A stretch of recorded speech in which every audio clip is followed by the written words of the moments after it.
happy to be streaming some Battle for Azeroth again. We are about to get started on some raid. Raid!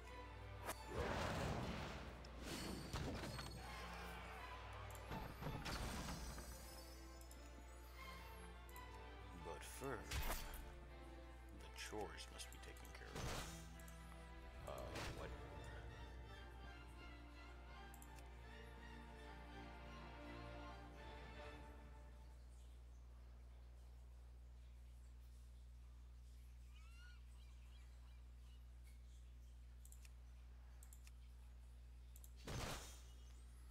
Why does it drop so substantially when I put anybody in aside from her? I don't know. We'll roll with that. And then I should be able to bam, bam, bam. Not enough. 65. Yeah, we need to enter.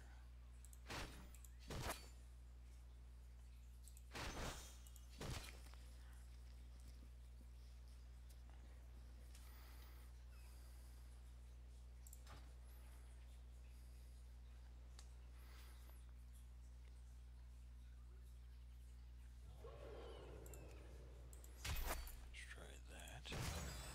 And that. Boom. There we go. Let's do that. Name your target. Let the hunt out with it. Get moving.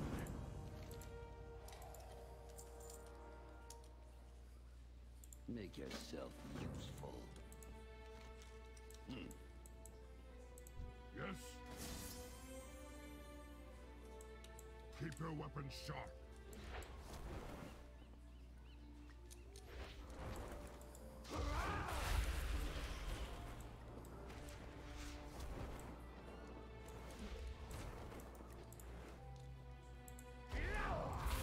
What do you need? We're halfway to being able to do that. Cool.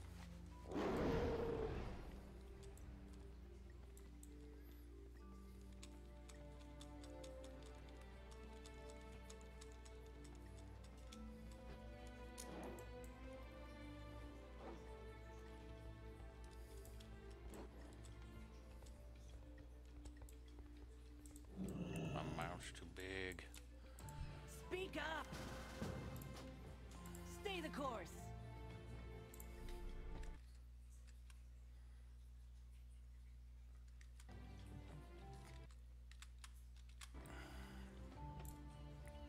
Aye? Hello, everyone. What up, what up? Are you high? Not yet.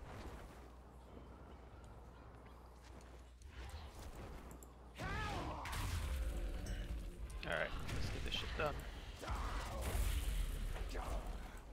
The night just started. I think Dastin's fed up with that fight already. Me? No, I'm not. I'm excited. I did some homework, so Good, I'm feeling much more confident. good. Let's see it. My class intentionally has a gap in our mitigation, so I have to be very careful when I let that expire. Yeah, that's what I would have figured. Yeah, I mean, all the different classes have their different strengths and weaknesses. And in your case, you have incredibly high heals. So when you're smacking a boss, it's great. A healer can stop healing you for a few seconds. You can take care of yourself for a little bit here and there. But if you have to run away, you're fucking squishy as all hell. Yarp. So you just have to figure out what to do to compensate for that.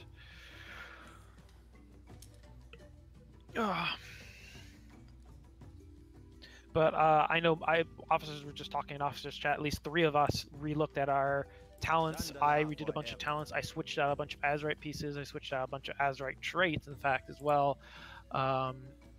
Picked up a couple extra epics. I feel like I'll probably do hopefully at least another 1,000 DPS while AoEing, which will hopefully make up for some stuff. Oh, so I guess I'll wait for everyone to come in here before I start explaining it. But there is something people should be aware of regarding a hidden passive that functions on the Azurite trait gear of Uldir. Are you talking about the reorigination stuff? Yeah, that stuff, which everyone may not be aware of how that functions. It only functions in Uldir. Well, sorry, Uldir. Yeah, but that's the only place we give a shit that if it functions.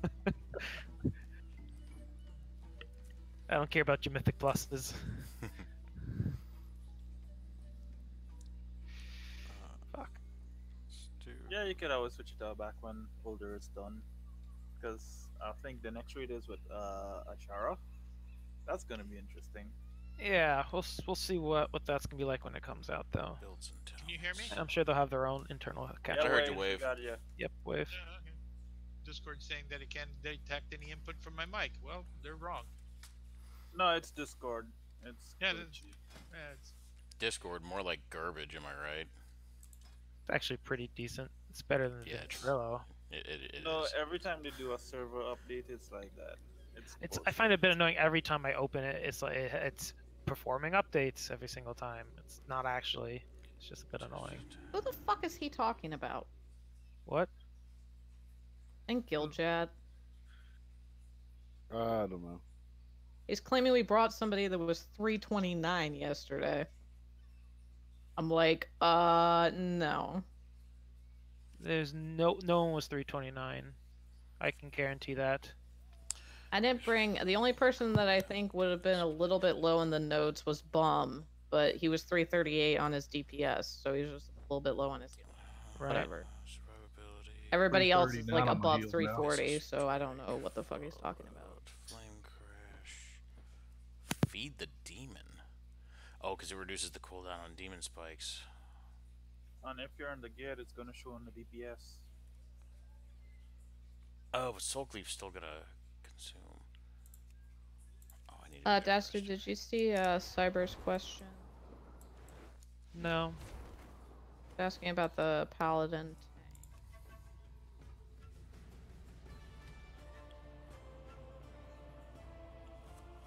Oh, it just straight does it. Okay. So that's not bad at all. That's way better than Paladin? Fracture. Yeah, we have another paladin tank. Because then consuming Oh. Fracture It's reduces 341. 0.5, Yeah, so which I don't know. means I might be able to have demon spikes on the Is he cooldown good to pretty go? much. If you press it, yeah, I mean, looks like it, according to his a note. Well, Alright, if, so if you can get in here, we can have him run, and then you can DPS. We're not gonna have Fant for a couple months here, it seems like. Yeah, and Cyber, Shake's- get him in Shake's gonna be- Discord and then I'll Shake's gonna be decide. late as well. So as long as he can get in Vent, or excuse me, get in Discord, then I'm fine with it. But just be prepared to swap in if it doesn't work out. Yep.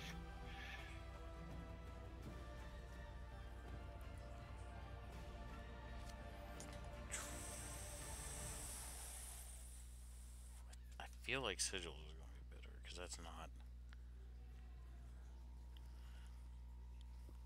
I've got Spirit Bomb, and then...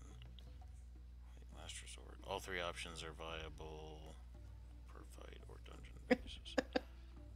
Guy ain't getting away with it. Consumes all soul I fragments. think Solomon's AFK. I've tried inviting him a couple times. I'm going to try this spec for... Offer to give the guy a hug. See if that helps. Tortolans are the only thing that I need more Alright. help with. Let's start heading over there and getting people in, so we can start pulling trash. We know there's a lot of trash to pull before this guy. Because I did take his AFK, so So where's this place? check on him later. Okay. It's the green circle in Nazmir. If you click on Nazmir, you'll see the little green Uldir marker of the entrance. All the way down to the bottom basement, and it's like a little crack in the corner. Yeah, you have to the east side of the big old temple in the center. We have summons going out, or should I? I'm flying. I need another people. Okay, I will fly. Tis Hidley's getting close, especially with the 2 new trinkets. That's good. Heals, right? He is resto, yes. Yeah, he's at 335. He should be good by next week, I would think. Yeah, almost certainly. I finally got a chest piece. I'm somewhat happy.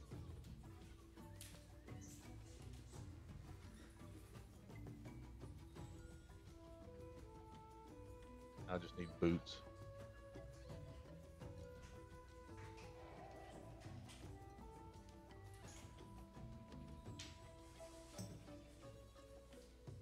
Uh-huh.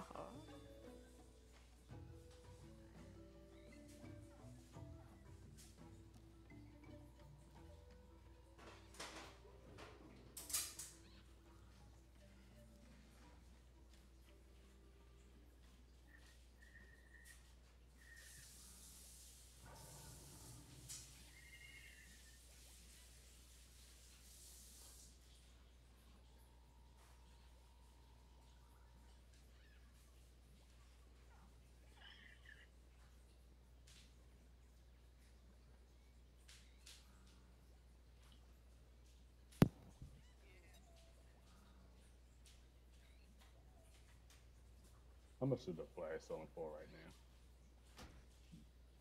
now? I'm at the auction house. I can check. What are they called? It's the agility one. Currents. No. Wait, yeah, it is currents. I have an extra one, Baja, if you need it for tonight. I've got currents are- one extra. Currents are 3K each. 3K. Alright, I'm still Yeah. about one.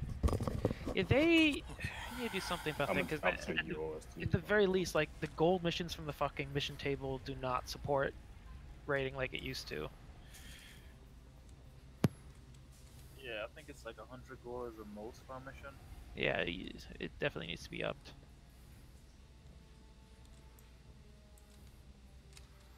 Oh, gross. We have to clear trash all the way back down.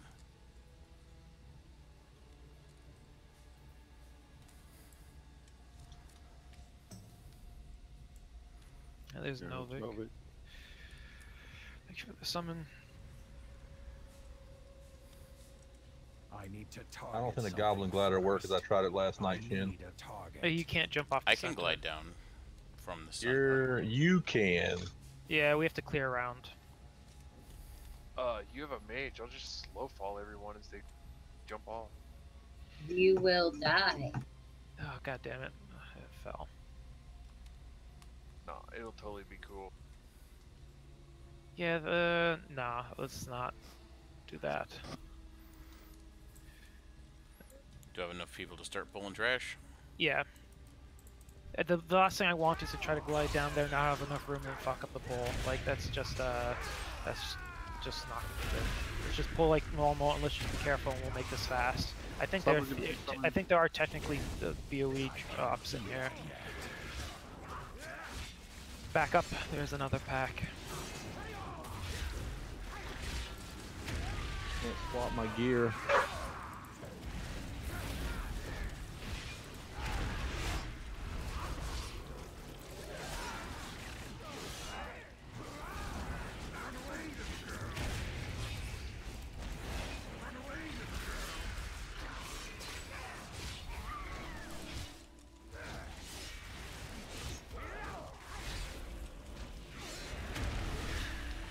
Oh, yeah, so most people have already popped into Discord at this point. What I wanted to mention is that there are artifact traits on the gear in here that are unique to here. In particular, one of them, what it will do is, I think actually it's an internal thing. I don't think you have to actually choose the particular trait. But in essence, every time you kill a boss, you get an internal buff to the gear that just applies a multiplier to you that stacks up to, I don't know, something crazy like 50.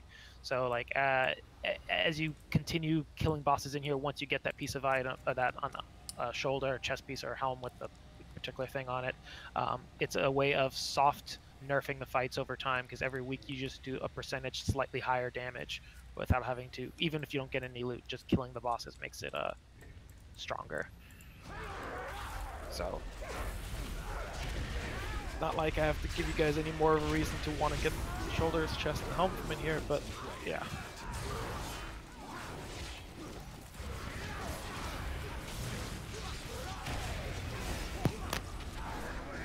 get you back with the week. Go ahead. Yeah, I got it. When we get to the boss, just open straight. Yeah.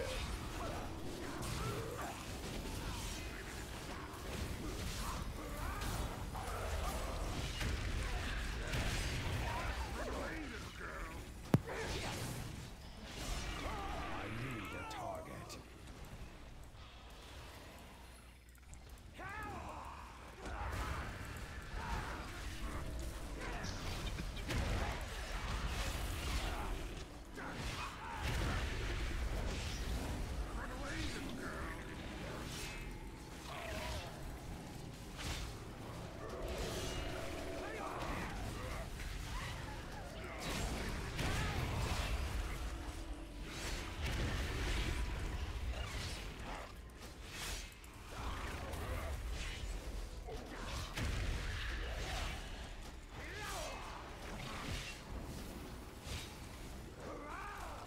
We even above 50% on Warfront yet?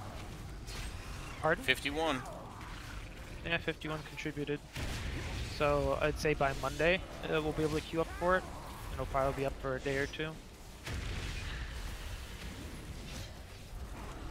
And then after that, it'll be ours, and we'll get the world boss. Hopefully, we can be able to queue up for the world boss before the reset, and then we'll get it twice. Because they'll probably not think about that. Let people get it twice if they overlap with the Tuesday.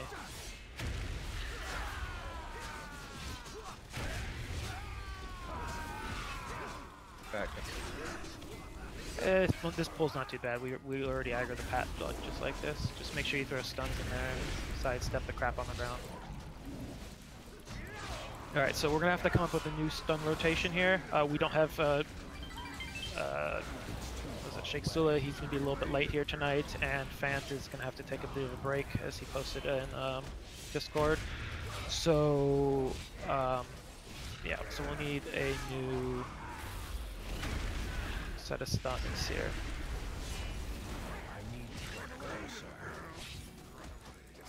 It looks like in practice we only really needed about 3 stuns to get this consistent, but that was definitely a big factor in our success, so we definitely want it.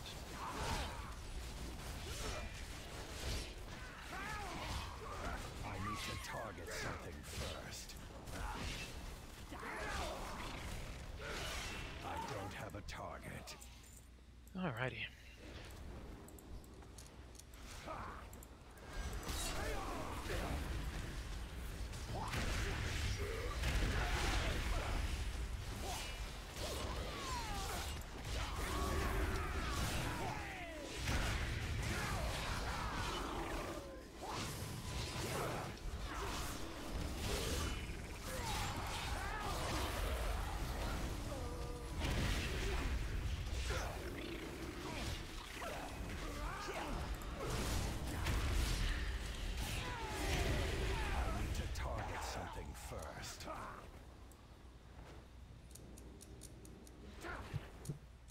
Alright.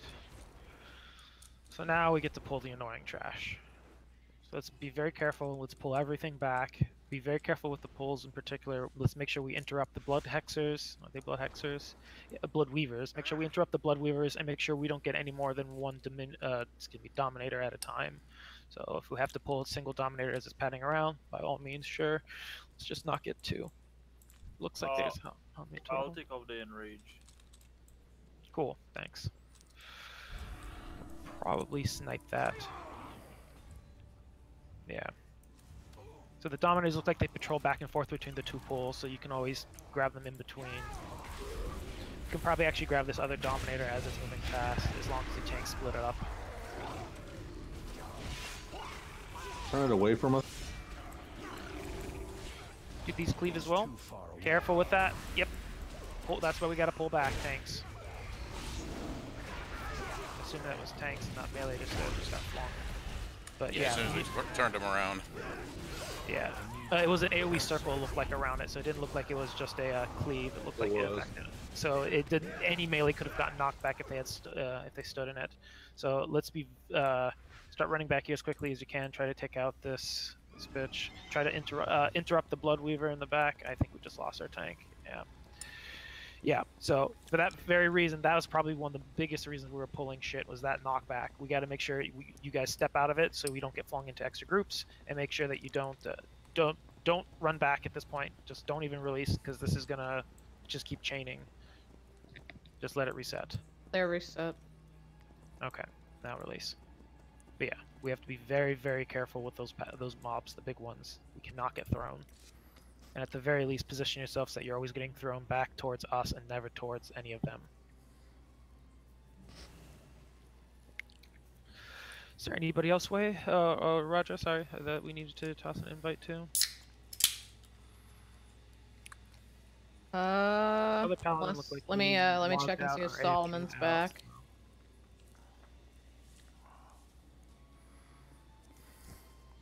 Doesn't seem like it. I posted something in guild chat trying to get people interested. Interested in what? Raiding. Did you say reading? Yes. Raiding. Oh, I thought what we're doing right now. No, reading Rainbow this. So there's 8 of these Dominators total, and Jesus, that really is. That was scary. Yeah, don't worry about which direction they face. I don't think these cleave, so just face them towards us, so that you can get knocked up the stairs.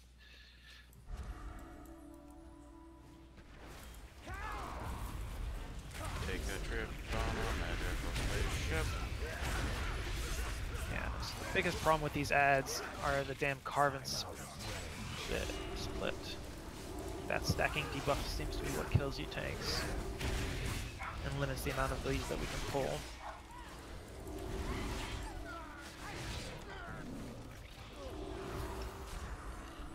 What the hell?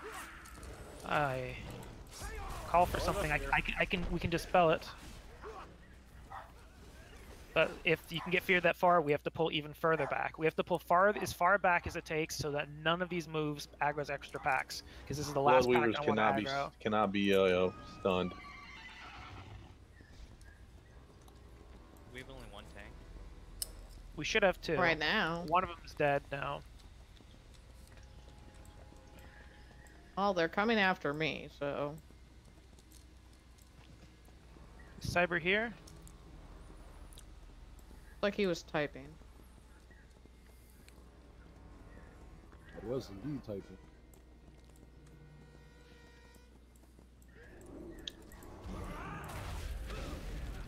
That's right on the cusp. Class is he. Fear. Rude.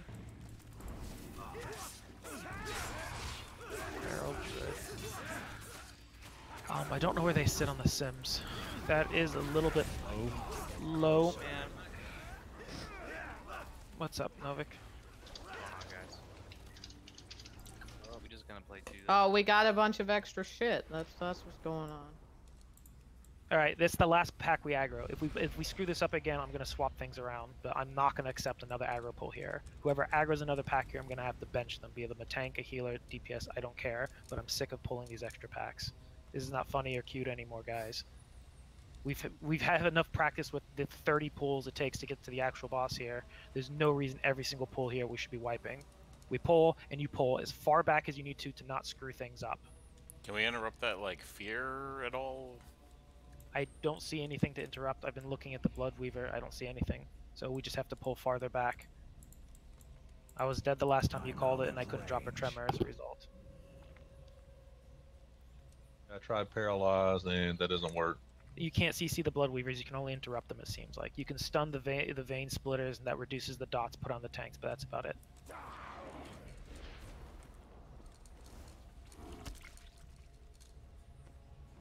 Focus on cleaving off of the Bloodweavers. Farther back. She's definitely the most dangerous. Just casting. It's too far away. I need to get closer. So you can't stun the Bloodweaver, so you stun it off. You can leg sweep, but you can't like fear. It's too far away. You can't like paralyze Oh, yeah, or yeah. sheet. Oh, you can't see them, but you can stun them. Okay. Yeah. That's what was throwing me off. Pull them farther back. Someone with a longer interrupt needs to interrupt the Bloodweaver. My cast is not. I already long. interrupted it once.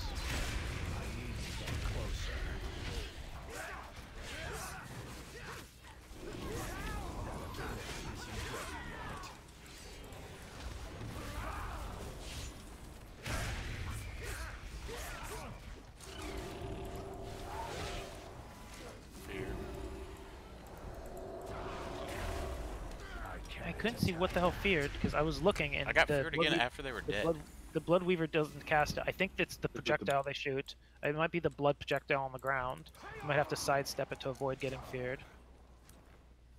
It might be like the one that the in the Underrot, the faceless one adds. Back. What they do.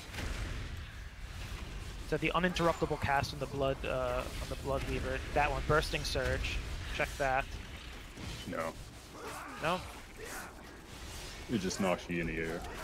I'm gonna get hit by one of these things. See if it... Nope. I think it's the pools on the ground. Well, you have to wait till next. Well, no, I stood in it the whole time it was up and nothing happened. Yeah. Alright, let's wait for the Dominator to move and we'll pull the pack on the right.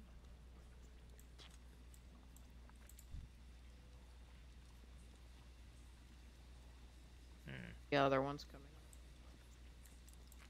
Left pack's open. Wait, Gaster hold. Sorry, I should have called that. That's fine. Just pull back to the stairs. It's fine if this is all we're pulling. Just make sure we are focusing on the CCing the Bloodweaver and don't get knocked back by the Dominator. We're at the Bloodweaver as well, though. Yeah, I'm trying.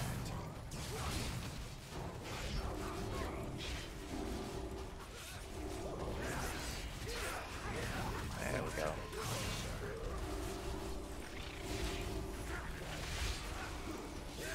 Watch the bleed stacks on the bed.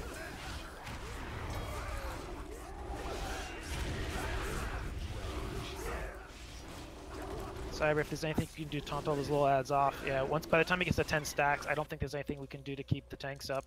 Unless we're rotating stuns at just the right moment, the stacks just keep getting refreshed. There's nothing we can do to cleanse the tanks. That's why when we pull an extra pack, we just die, because they get the 10 stacks and then they drop. So I don't know if there's anything we could possibly do. I guess technically, Cyber, what you could do is you could throw a Blessing of Protection on Bedpost. That should actually wipe his bleed stacks, because that should cleanse bleeds, and then it'll also put all the aggro on you. So if Bedpost has the ads and he gets it to high stacks, bop him, and that should save him. That reminds me. Give me a sec here. I feel bad that I keep dying all the time. I mean, it's a dot. You get the best we can do here is time a stun right before they refresh the dots. They have a quick cast time, and if we manage to get that stun off, great. But I mean, there's so many other moves we're trying to stun at the same time.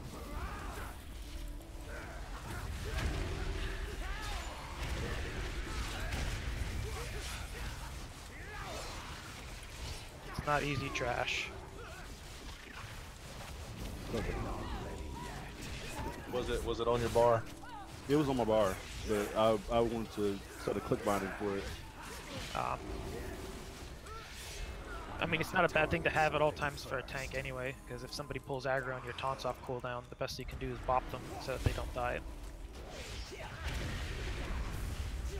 Or if you need a taunt swap and you can't taunt, you can bop the other tank, and then that's a way of basically you implicitly taunting, assuming you've been keeping up with threat.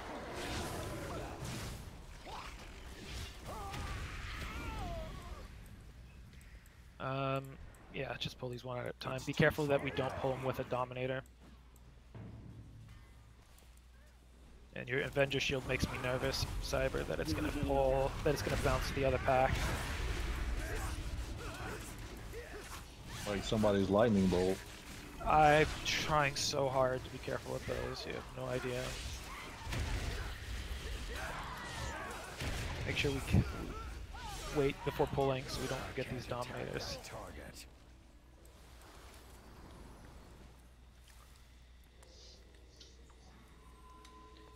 You know, give me 1 second. I mean, keep pulling, but I'm gonna double check something.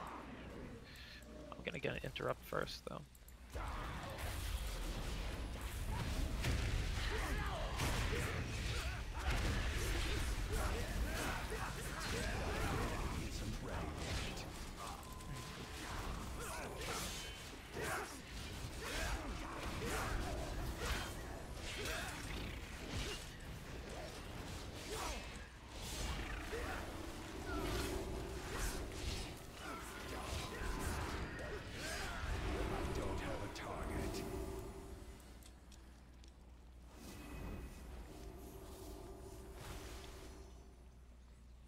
Which one, Baja?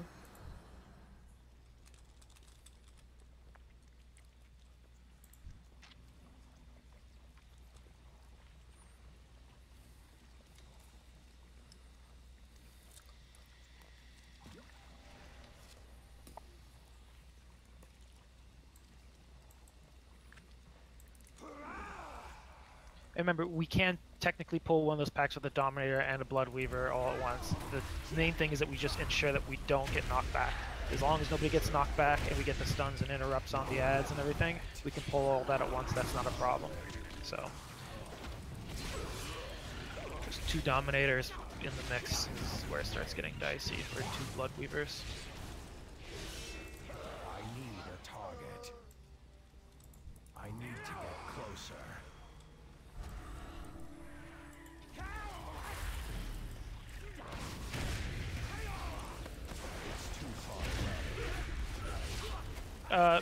Baja, once you ping him and double check that his item level is still accurate, considering he's only 1 off, it's possible he's gotten a piece of loot that's put him into the bare minimum threshold. I need to target something first.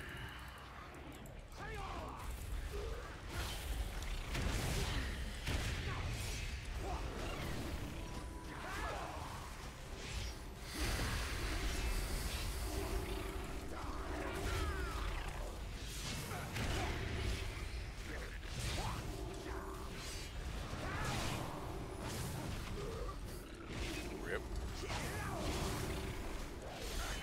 You fall off. He got knocked off. That's a base.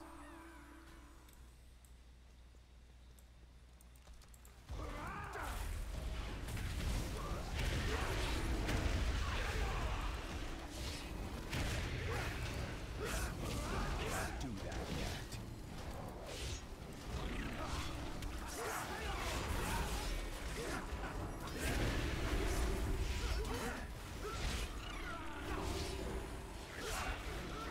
I need to target something first.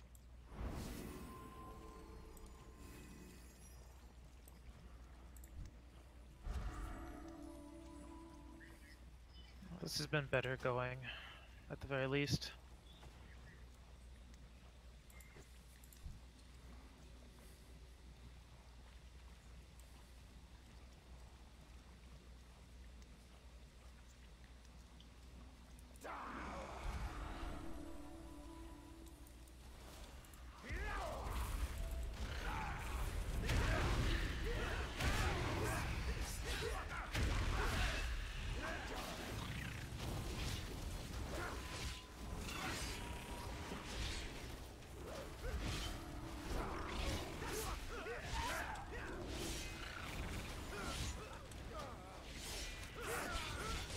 I can't attack that.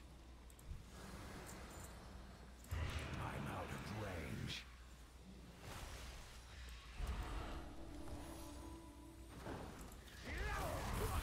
Got Dominic.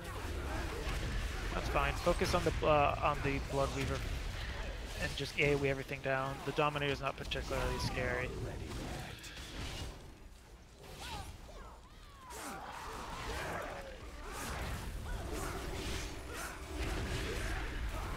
Can one of the officers double check Druid? Because I think he's a. I talked to him yesterday and said he would wait until Wait until what? next week. Next week. Huh. Okay. Yeah, I mean, I don't know, but that's what he told me because I talked to him yesterday. Did you ask him why he wanted to wait? I think he thought he wasn't ready, and I told him that he was, that we were fine with bringing that high level. Oh, he probably didn't think he was ready, and then as a result, he didn't study up on stuff like that. That could be too. Or he doesn't want to risk having to run out because he doesn't have the time allotted. Big number of things. But I mean, I'm not going to fault somebody if they say I need to wait 1 more week. Yeah, I just said that was cool. So okay, cool. So yeah, I did talk to him last night. Yeah, okay, and Good job, guys. After I shouted at all of you, that went significantly smoother. I have many lucky dues. Sometimes Daddy Dastard has to raise his voice. I mean, you know, I like fucking about as the next person, but sometimes we get kind of stuck in a fuck about mode, and we Be need to. okay right now, I think, Bum, because I think we have one less person than last night. Maybe two less.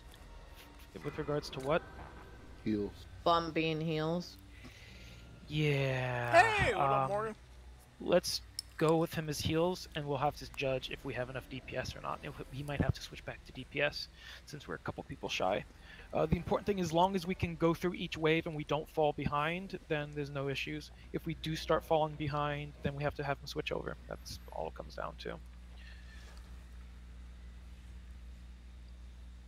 So it's getting a little busy here with the markers, but I decided I put a marker in each corner just so I can more easily call which one for Cybers to pick up, rather than just saying the one over by X. I can be more specific.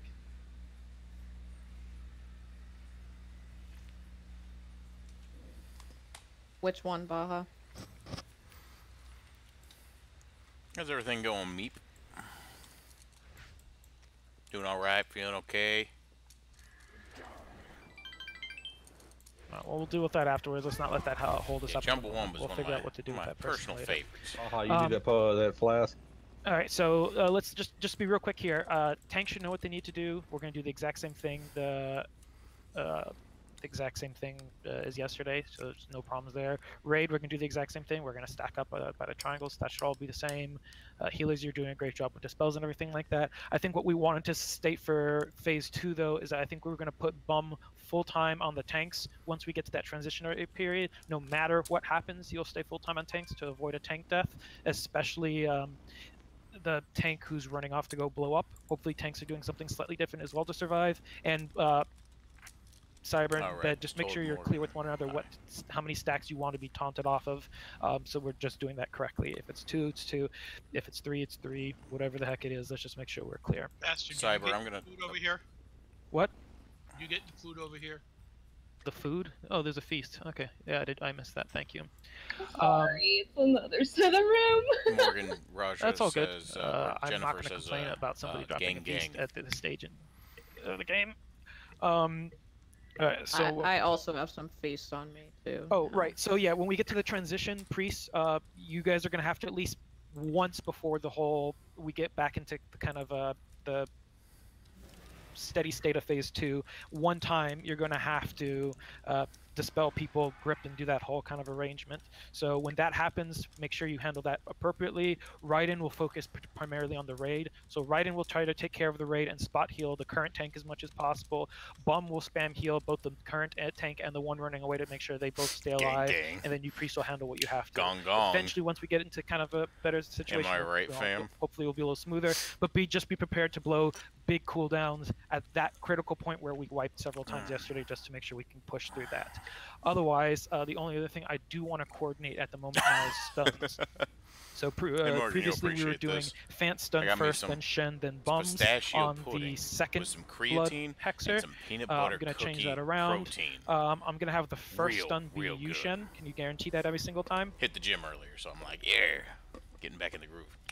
Okay, cool. If it's not coming up, let us know, and I can throw my totem in. In this game, I am main tank. Yeah, which means I try to save my totems to stun more than one ad since it's an AoE stun. But cool. Solomon, how quickly can you get your stun out? He can. I mean, is it a guarantee? Well. Yeah. As a rogue, he's good. Hey, fuck you, pistachios are for real men. Okay, well, fine. All right, so Solomon, just so you're clear. You can hear me? Okay, cool, yeah. So just so you're clear, there are going to be 2 blood weavers blood hexers that spawn. The first one we pull into the group and we AoE down right away. We usually kill a crusher after that, and then we break and try to kill the second blood hexer. Bastard. The important note on the blood hexer, though, is when we start killing it, it's going to have full energy. So it's going to try to cast this move that spawns an ad, and we're trying to avoid that. So what happens is, as soon as we break the CC, it's going to do one normal cast usually that we interrupt. Sometimes it doesn't. It goes straight into the move that spawns the ad. Shen's going to stun that one. As soon as that stun comes out, so we have like 3-4 seconds nuking him, he'll do another cast. It may either be the I forget what the move is called, the interruptible one or the one that actually spawns the ad. If it's the one that spawns the ad, you need to stun that second one. It's a very tiny window. It's like a second and a half to actually get the stun off, but you have to get that stun. If for whatever reason you can't, we have a couple other people who are going to try to throw some stuff in. But if we get those 2 stuns, that should be enough to kill the ad before it spawns the blood. Anyone else with additional stuns can throw it in there, generally at the second mark, just to be safe. Don't feel like you have to. Don't try to stun it unless it's actually doing the particular cast, so we can stagger things as much as possible. And we have to do that 3 times through the whole fight, I believe. Yeah, 3 times for 3 waves of ads, and we should be good. All right, I think that's it. We'll lust at the beginning of phase 2. There's another person getting it. Who? Live, the paladin. I think it's Ive. Ive, whatever. Who knows if it's an I or an L. Well, one of you officers ping him, and if he doesn't respond immediately, we'll get started here. I don't want to waste time, and if need be, we can coordinate that between attempts.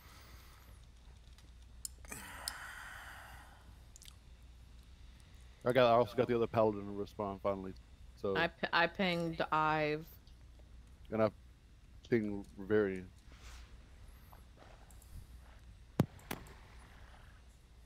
He claims he can get in Discord. He says he can't? Because it's He just can. a matter... Okay, then have him get in Discord. And as soon as he's actually in, then we'll invite him. I'm having a picnic. But I don't trust people unless they're actually with my in. cow friend. I've been burnt too many times in 15 years. You don't trust me when I'm even in. No, you continue to give me reasons not to trust you. Some days it makes me smile. I will not forget. What an edgelord. Alright, I'm gonna do a ready check.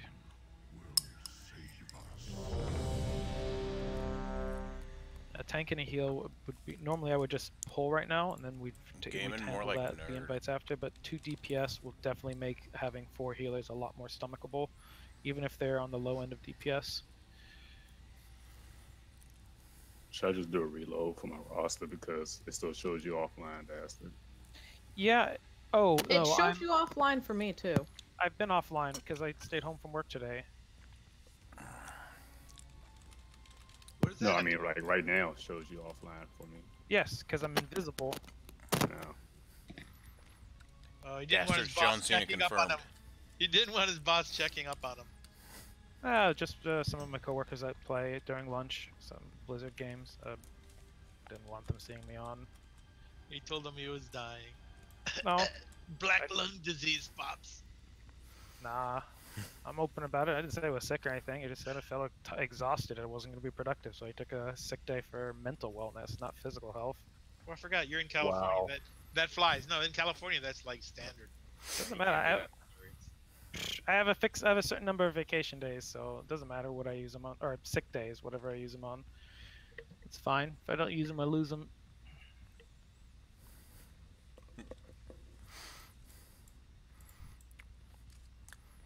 Hey Alright, so Roger, I don't feel like going to work tomorrow. All right, he's in. Which one? Let the Ive. Oh, okay, cool. Let me change his nickname. I think it's live. No, it's apparently 2 eyes. Oh sheesh. The English language is dumb. Is that like AA Ron? Something like that. God damn it. Ive, can you hear me? So type something.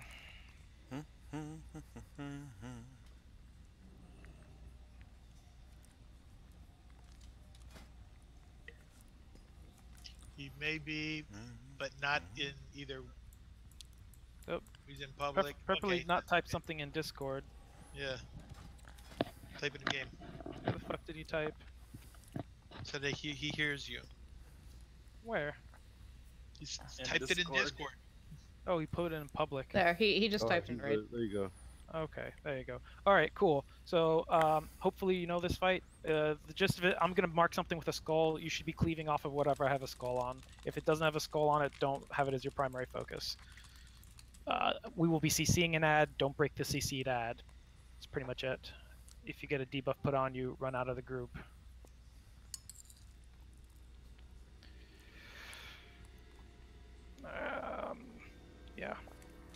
use your stuns. Well, we'll discuss that later. If one of the officers want to whisper him some of the ideal places to throw stuns and stuff like that, go for it. But I'm not going to repeat everything in Vent right now. Honestly, he would have to see it like a few goes to really get it. We can explain it, but the timing is still key. I think we just got Rev in here. And Yeah, I'm trying to get him in there now. Did he get in the Discord? Yeah, there he is. Said he joined, but you'll have to promote him. Yeah, I just did.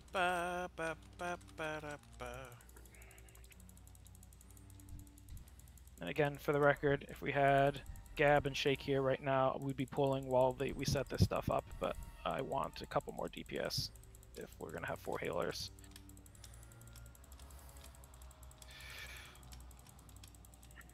Flew 6 hours to get home so I could play on my big computer and monitor.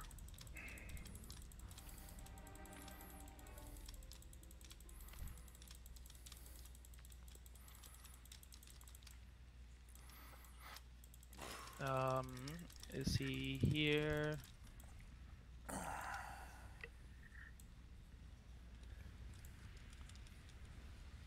Rev is here, he's just not in the channel. He's in the wrong channel. Hold on. Can you, as an officer, drag people into the right channel like you could in Ventrilo? Probably. I haven't tried. We were talking about that earlier, Baha. I talked to him last.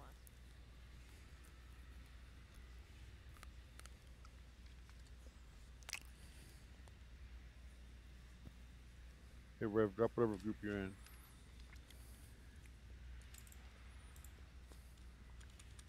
We did. We were discussing that, Baha. Okay. Alright, he's in this channel. Let's toss him an invite. Rev, do you know how to tank this one? Oh, also your mic is muted. I'm not sure. Yeah, he's in the group right now. I'm gonna figure out who.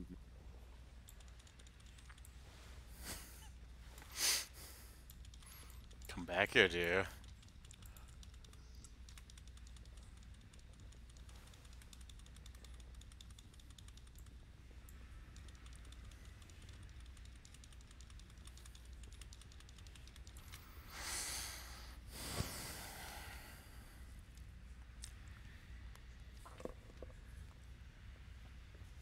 There we go. Okay.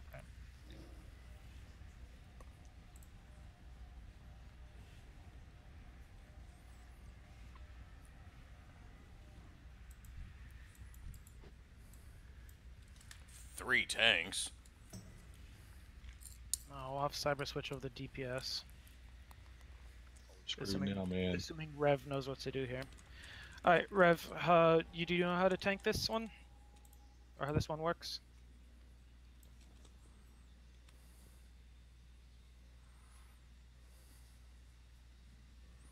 If not, I can give you the super fast version because it's not that complicated. Hey, is my mic working? It is now. Yep. Yes, and that's Ive. Yeah. Cool. Now Rivarian. Rarian.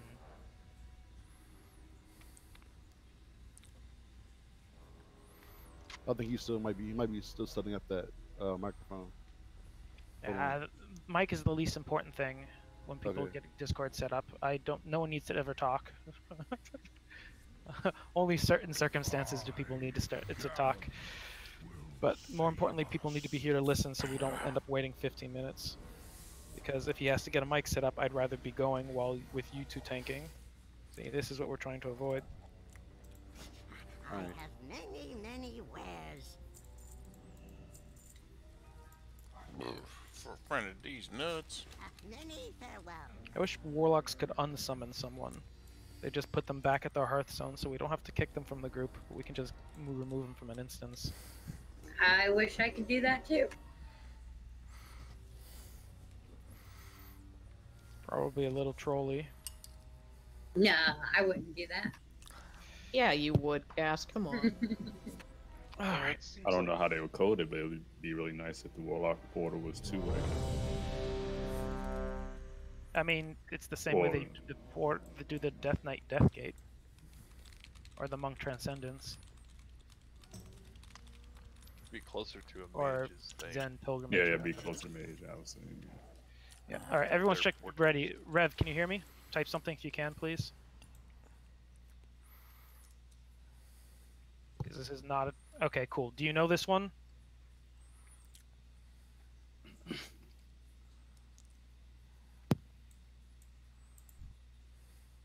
The fight Zool mostly. All right, so just so you're clear, your responsibility with the ads that are going to spawn, you should pick up Krogs and you should pick up one of the 2 blood hexers. I will CC a blood hexer and I will call which of the marks between purple diamond, square, circle, moon is the blood hexer you should pick up. When you pick up the blood hexer, you need to, as quickly as humanly possible, bring it back to Zool on top of him. So like one Avenger shield and just sit there at Zool waiting for it to run forward, really. Eventually I'll break the CC and then we'll grab and pull the second blood hexer in.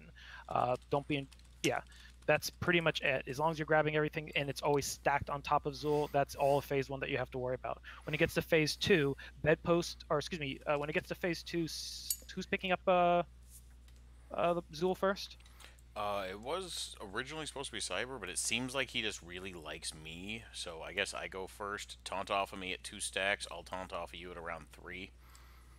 I think it depends on if there's a crusher or not, too. Yeah, it does. So if there's a crusher up and bedpost has it, then Rev, you'll pick up Zool first. If there's not a crusher, then bedpost will pick it up first. The important detail is that when bed gets to 2 stacks, you need to taunt each time. Make sure you're not in front of him until it's your turn to tank. Otherwise, you'll get the stacks as well, and then you're both gonna die. When you do get the stacks, when you're taunted off of, you want to run back to X and have your stacks wear off by X to drop a void zone back there, and that's it. That's the whole fight. All right, here we go, folks. Let's see how this goes. Yay! Everybody focus up. Make sure we run right on top of Zool. Damn, I don't have a misdirect for him. 2, 1.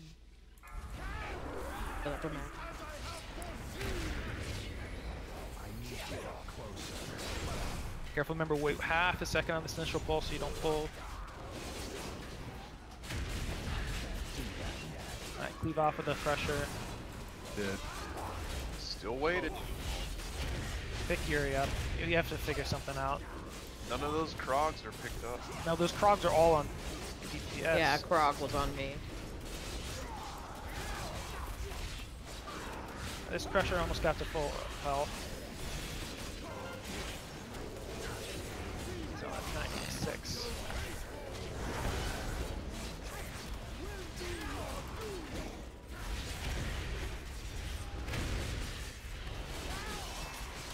We're about 10% slower than last night.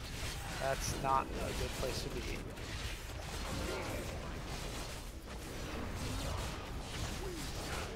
Let's see here. You'll pick up the ad at square. I'll CC the one at circle. So be prepared. Rev, we're going to be up in just a second.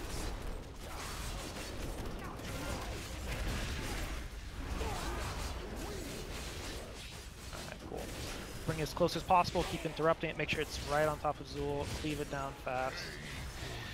The Crusher is going to be up soon, so we'll kill the Crusher before moving on to the other Blood Hexer. There it is. Make sure you face it away. Yo, dog, I tank the Crushers. Yeah, make sure you're not tanking the Crushers, Rev, because we don't want we need to make sure they're split in case they need to be dragged out. So make sure you pick up the Krogs. On me. Bane Death. They're probably going on somebody else.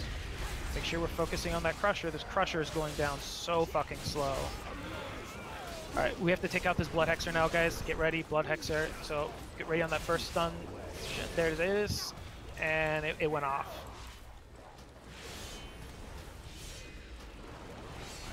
Yeah, that's the one we need to interrupt. Remember, as soon as I say we're getting it, it's going to be broken and cast within a couple seconds. It has to be really fast.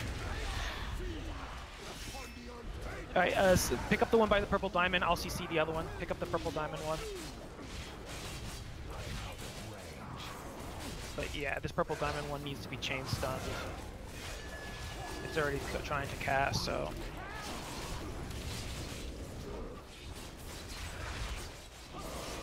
and somehow my ad got broken. Got it.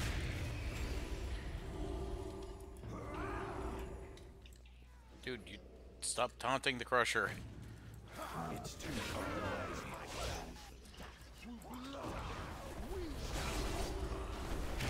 Yeah, we have to break this blood hexer. Bring it over, guys. Get ready. Ad's gonna spawn. It's fine. Make sure we kill the blood hexer. The blood hexer and the ichor. I don't have a target. Pick up the one by the square. I'm gonna CC the one over by the circle, but we're kind of treading water now.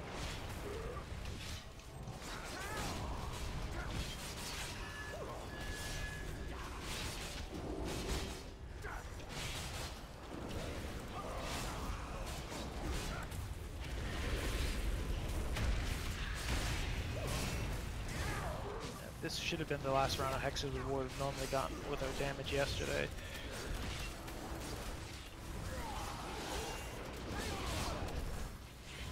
Well, I mean, he did get healed twice, so. But I mean, we were 10% behind after the very first pull. But that's, you know, when we lose a DPS at the start, we usually slow down a little bit.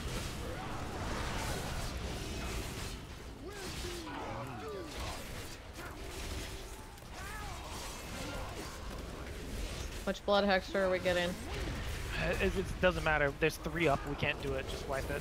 We're too far behind to catch up.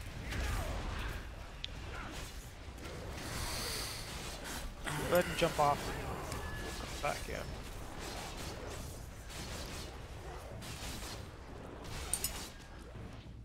Die quickly so I can look at the log. I remember you can run straight off after rezzing. I'd set this off with a blood. Alright, let me see here.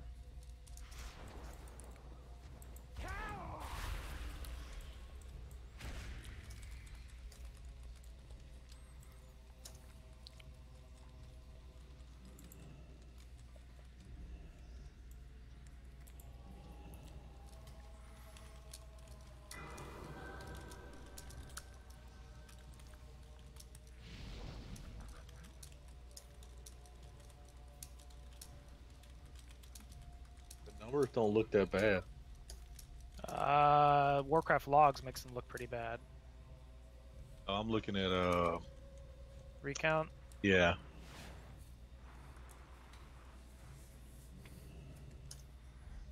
Yeah, the one that you have to stun is generally not going to make it into melee before it needs the stun. I'm CCing it out of melee because otherwise it heals everything up if I CC it in melee. And when it comes up, we interrupt it one time and it gets a little bit closer, but it doesn't get any closer than maybe the circle around us. That's the closest we can ever get them. One suggestion.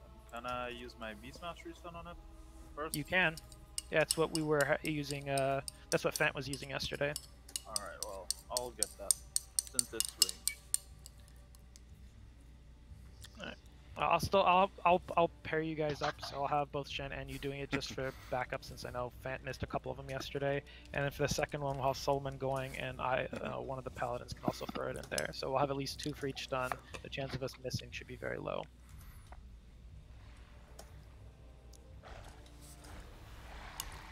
All right, I'm gonna clear this and let's go again.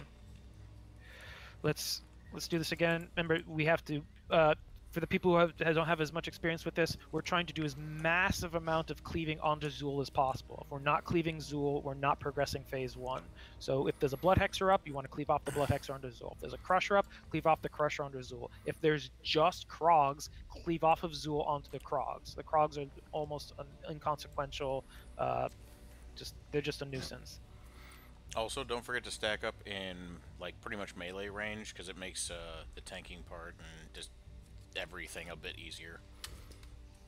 For what? Sorry, say that again? Stacking up closer to melee. Oh, yeah. I mean, yeah, if you're range and you're 2 steps out of away from Zool and you pull aggro on a Krog, then it's not going to be in tank AoEs, and it's not going to get AoE'd by stuff if it gets pulled out. All right, here we go.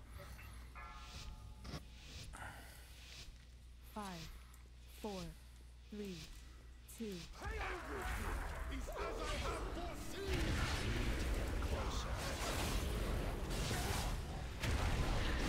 And whatever you do, when we're trying to drag in the Blood Hexer we're normally trying to kill, please do not stun it. The second one's the only one that should really be stunned. Anything next to Zool can be stunned safely. Just, yeah, if you're trying to drag things in, you stun it, we're just going to waste DPS time. And that Crusher's still taking longer than normal to kill. We're barely able to kill it in time. He also needs to be facing outward. He faces any... Oh, the Crusher? Yeah.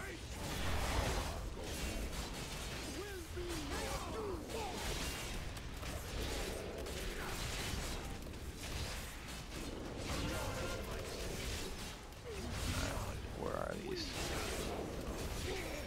I'll CC the one at the circle, pick up the one at the purple diamond.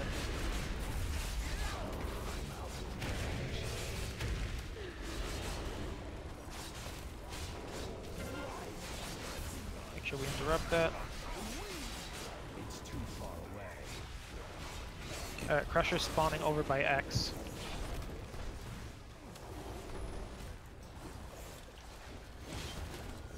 Remember, you don't have to stun on the cast. It's only when he's summoning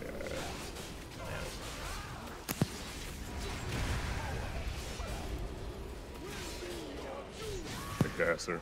I want to move out. I'm gonna move. I can move. My bad. Make sure we finish this Crusher. Don't drag it out, we'll finish it in time. Alright, we're hitting the Blood Hexer, guys, so this is the one that needs to be stunned. Get ready. Wait for the cast. That's a little early on the... Yeah, we're using our stuns too early. Yeah, you only want to stun the... Yeah, you just want to stun the congealing blood, guys. You don't stun for the normal interrupts. It didn't get the second one. Yeah. Precisely, the people who are people stunned way too early on that. Solomon, your stun is on the second congealed blood, not on the first one. It's alright, we'll AoE this Ichor down, we'll be fine. Let's get this Blood Hexer though before the next thing.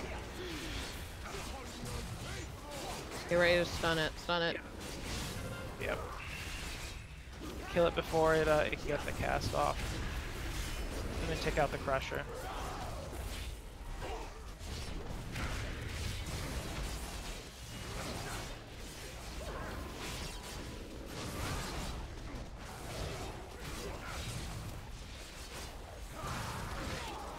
We can kill the Crusher, don't worry. Alright, I'm interrupting the next Blood Hexer, guys. Get ready, it's gonna do the thing. It's gonna cast almost right away. There it is. You guys stunned second too early there. Alright. We still got it, that's fine. Pick up the one at the square, I'll CC the one at the purple diamond. Alright, this is better. This was a little higher than I would like, but we're doing okay. We're keeping our head above the water. Where's the Crusher? Oh, there it is. Alright, switch onto that Crusher. And just make sure we have stuns ready to go for the Blood Hexer when this Crusher is dead.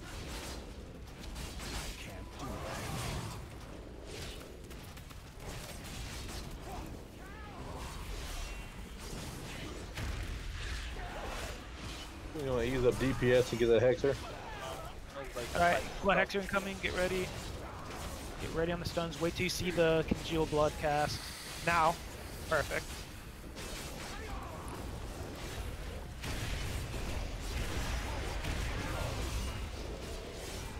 Alright, who's got Zool? We have another 10%, so we have to go through one more round of ads. I'm gonna pick up the one by the moon, I'll CC the circle. Alright, so this will be the last round of ads. Pick up Yuri. We can't afford any DPS down to keep up here. Make sure we're interrupting that Blood Hexer. We'll have, hopefully this will be the last round of them. This should be the last round of them.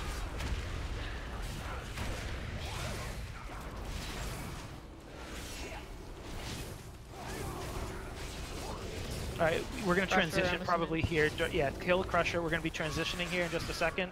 In fact, I'm going to lust to make sure we transition now. If I can actually get the cast off, yeah.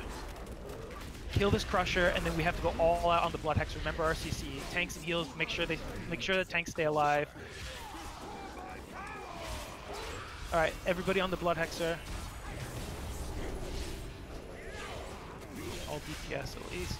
Get ready on the stun, there it is. Good.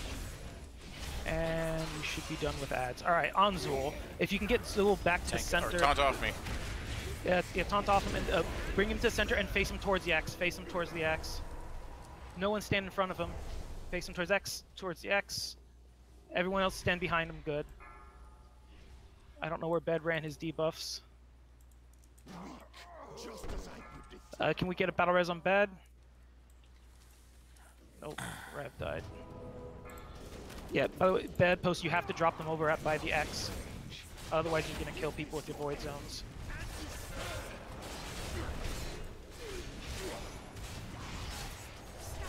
Face him away from us, please.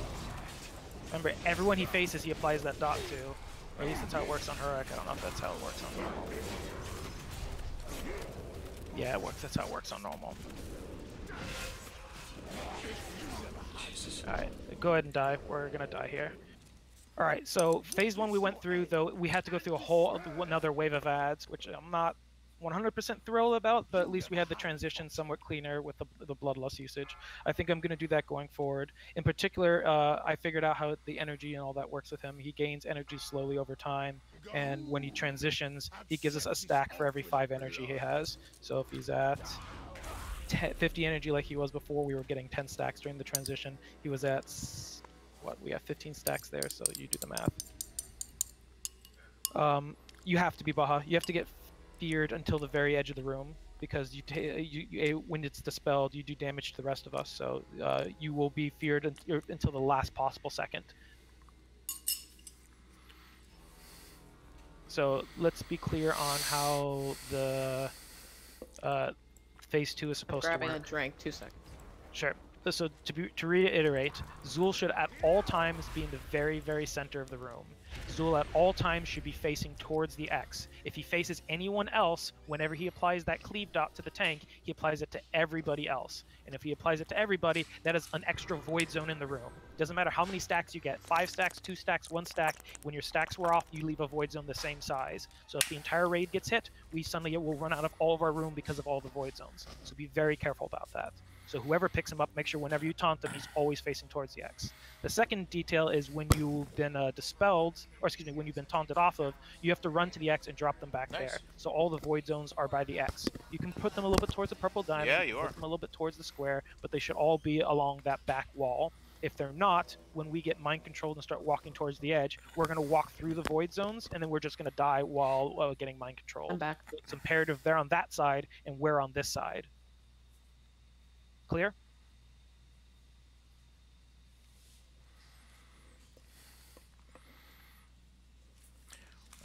Face him towards X, drop it on X.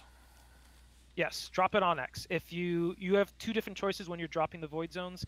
You can either, if you feel that you can survive the damage at the last second, jump into the void zone, drop the void zone on top of the previous one, and run out. And because that'll just give us more room. It doesn't make us 2 void zones that are more dangerous or anything. It just fizzles out essentially, which is great. But every second you're in the void zone, you do get that extra stacking dot. It's a very, very minor dot, but it is, it will stack up eventually. So if you're struggling to stay alive with the dot on you anyway, it's probably not a good idea. We should have plenty of room. In worst case, we can start rotating around. I mean, we already took him down to 20% there, and that's while being incredibly... Or 18%. I think dropping it in the right spot, I would have been fine. I think I just ran out of range of healers too, so I was just... Yeah, I think Bum was expecting you to run to the X, so he was standing up there, and then you ran in the opposite direction. Oh yeah, then I had to dart and try to find him, and he was dead. Yeah, so yeah, that's the other thing. If you run in the wrong direction, healer won't get you. So feel free to drop the first one at X. You can drop the other ones at purple diamond square, but as long as they're in that half of the room, we're fine. Okay, sorry, I just got kind of mixed up there. All good. And then Revia, just make sure that when you taunt off him, he's always facing towards the X to avoid the cleave on the rest of us. Otherwise, that was fine. Everything was good there. We got a few Icar ads. It has a minimum max range. So if he's standing at the X when the cleave happens, it won't reach all the way to the edge of the room. Yeah, if you're in the center, his cone is going to stop right about the edge of the gold circle. Precisely, yeah. The room floor design is actually designed very well so that you can track the ranges of ads being next to one and everything. Like it's really, really well done from a design perspective. So yeah, if you put them in the center, all the distances check out. I think that's it. And if you get the dot put on you, just make sure you run to the edge so you don't drop it in the center and fuck us.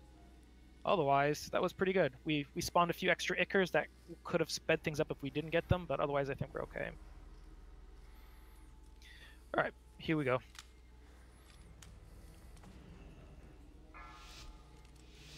We were just getting those crushers in time, but we were still doing it. 2, 1.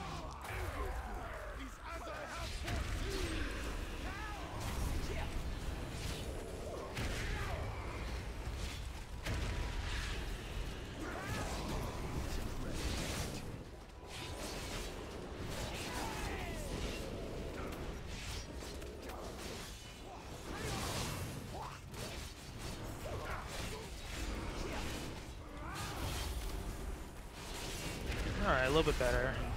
Not bad.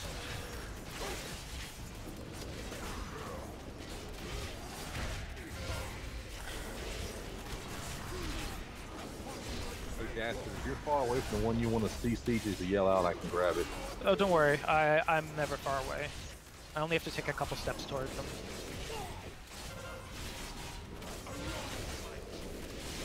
Alright, let's see where these are. Make sure you're cleaving off of Zool. I'll CC the one at the moon, pick up the one at the purple diamond. Here they come.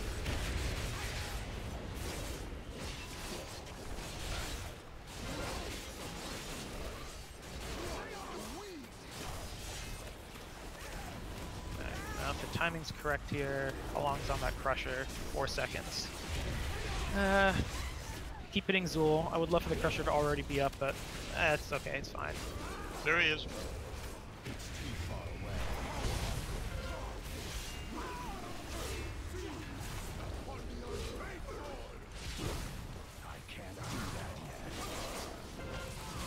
Alright, as soon as this crusher is dead, be prepared to take out the blood hexer guy, so make a beeline over to that.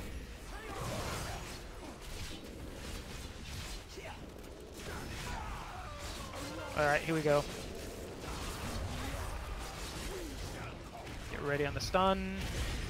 Remember, do not open with a stun. Wait until the actual cast. He hasn't cast it yet still, so... This crowd's over here. Now. Oh, are we getting diamond? Yeah, get diamond and I'll CC circle. It's alright. Make sure we're interrupting it. Pull it over if it's on you. Yep, we need to make sure, don't stun it there. Whoever threw that Hammer of Justice, never stun and add that far away, because we're not cleaving it. See, now none of the melee ran, or not all the melee ran forward for that one. Only the second one that has a risk of doing spawning the ad do we want to throw stuns on like that. Otherwise, don't stun them until they're in the group. Like, every second of DPS here matters a huge amount.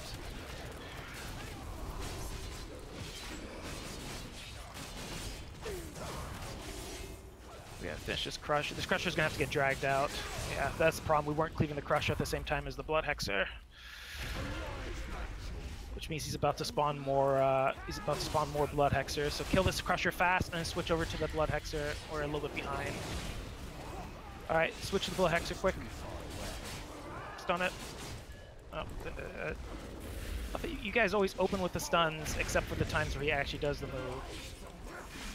Should we just kill the one behind this? Yeah, I guess so.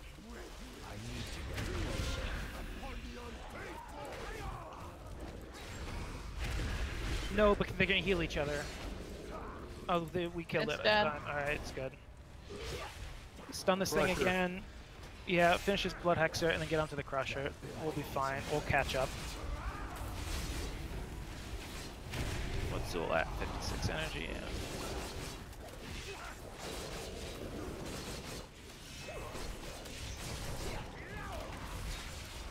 Oh, we need to kill this crusher before he finishes. We can do it. We can do it. Don't move them. Don't do it. I trust us. All right, cool. Get the hex, the blood hexer. Get ready with the stuns. There's the congealed blood. Perfect. Yeah. Let's see the one behind the diamond. I mean, if you're really good, you can No, kill the one behind the diamond. It's silly to CC the one right next to what we just killed. Drag the one next behind the diamond into the Zool. It's on you, pulled in. Yep, just make sure we're moving it.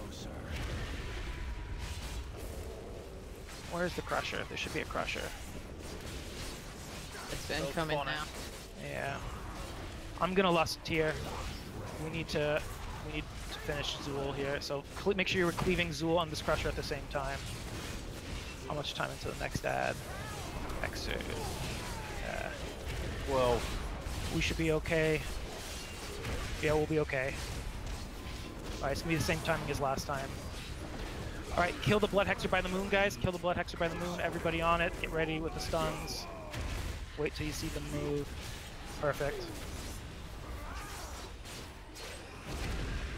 Much better. Alright, on to Zool. All the ads are down, guys, so stack up right on top of Zool, right behind him. This is easy now. Everybody stack up. Taunt off, please. Alright, run back to the X. Make sure he stays alive.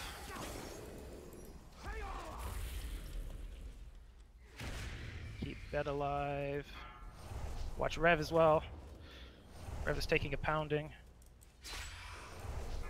Come back, you have to taunt almost... Oh. Yeah, battle res bed. And taunt him immediately bed. Oh shit. Yeah, because I didn't get to the X. Just adjust position. Run that one away, Rev. Yep. Shit, that's gonna grow as well. Do we have a battle res for Rev? I don't think anyone else died. Move off that void zone. Oh, fuck the fear.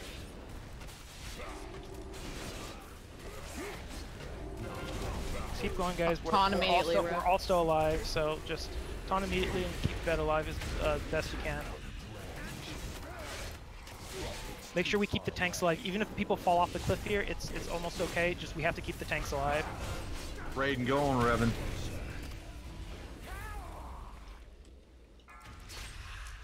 Just focus on Zool. We'll be fine here. Mass cooldown because got one. Yeah, birds out, birds just kill Zool. Turn him away. Turn him away. We'll just finish this shit. We're almost done. We have this. Just dispel us as late as possible. Or even don't dispel us. Oof. Holy crap. That was nerve-wracking. Yeah, we have to figure out what we can do to keep the tanks up. I mean, we did well towards the latter half there once all the healers were able to spam heal the tanks, but the one tank running over to X, I don't think one healer spamming them is enough. The damage is so high. The good news is the raid damage is pretty inconsequential. So. Yeah, I'll tell you how bed died is. I saw Revan start dropping, so I swapped to him and just started throwing heals. And to keep him up, and then Bed was like, "Oh, I'm dead." That'll do it. All right, now where the fuck is the way to the next boss? Good job. Can we get a beer first? Well, let's clear up to the boss, and then I will take the quick break before we start him. This floor opens up. How? How does it open up? I got it. Oh God. Ah! Well,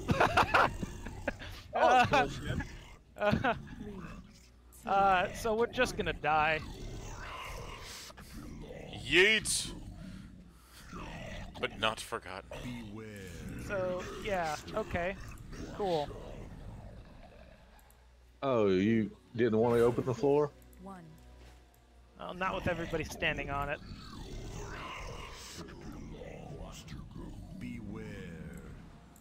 Oh, all right, so yes, this is the boss. There's no trash. So let's do this. We normally take our break in 15 minutes. Let's just take it early again. I don't want to do one attempt on the boss, then take our break. I'd rather take the break now. If you're not familiar with this boss, please, during our 10-minute break here, make sure you are familiar with it. From a tanking perspective, it's just swap on one debuff. I think it's every debuff you guys swap back and forth. So that's it. swap back and forth in one debuff for phase 1, and whenever you're not tanking, you want to run around and collect little white orbs to give yourself health back or max health back, since that's the mechanic here. And then during phase 2, we stack up in one corner of the room, and you each pick up one big ad, and we just have to cycle interrupts on them while killing both of them. And that phase 2 happens at 75, 50, and 25. Anyway, let's go ahead and let's take our 10-minute break. Come back in 10 minutes, guys. And good job here on Zool. I was actually quite good, given that we had less DPS in phase 1 than before. But yeah. I'm gonna wait for everybody to get back so y'all can roll in this cloak. Oh yeah. Also, we should probably eat a feast up top before jumping. If you drop in, you immediately pull the boss. Yep, I just figured that out. Yeah. Thank you. This is what I was talking about yesterday, where you actually start the fight with everybody at half health. Presumably, you could all, you know, slow fall down and stuff, but that'd probably get annoying. Maybe at most the tank. Well, no, you want the tanks down right away. Anyway, 10-minute break. Make sure you refresh the fight, and then let's do this one. I can pop my wings out at the last second and take no damage. That's fine. That's good. Go for it. I'll be right back.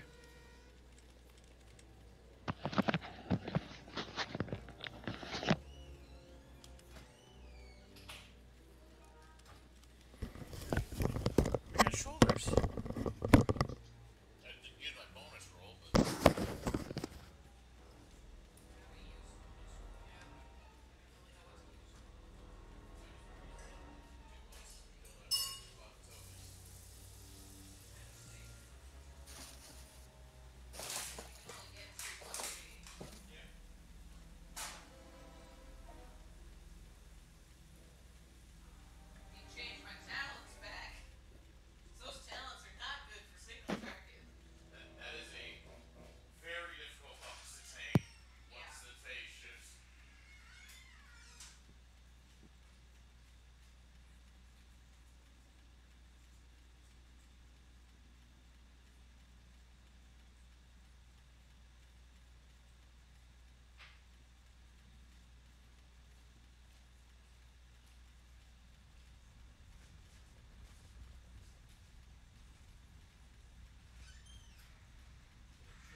Alright, I'm back. By the way, Novik. You still there? Doesn't seem like it. Well, that's fine. Is any healer still here? Yeah. I just got back too. Okay. I was just gonna say, let me know, guys, if it feels like you can keep up with heals pretty easily, because I wouldn't mind dropping down to 3 heals to speed things up a little bit. I can't imagine the healing on this fight's actually... I mean, the mechanic that makes it hard is that everybody's maximum health gets reduced. So people need to be healed quickly, because if they're at like 80%, that's actually, you know, the equivalent of 50% or something with max health, but eventually. But at the same time, everyone's health pools are so tiny that presumably it's easy to top everybody off. So I don't know if we need 4. Yeah, well, that is precisely the case. Discipline is overpowered here because that doesn't get scaled based upon people's health. So discipline is super overpowered on this one.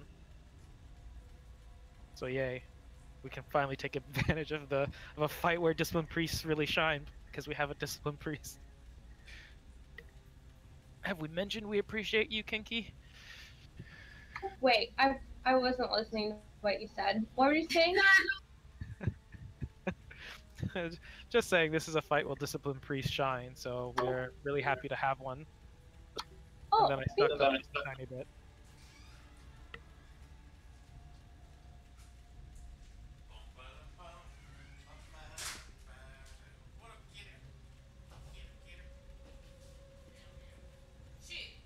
Well, that may be exactly what I said.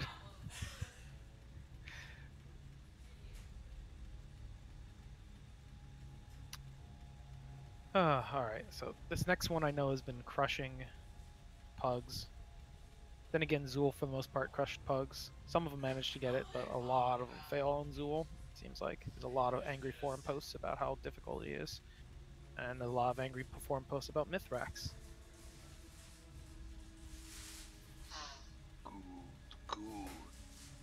Fine by me.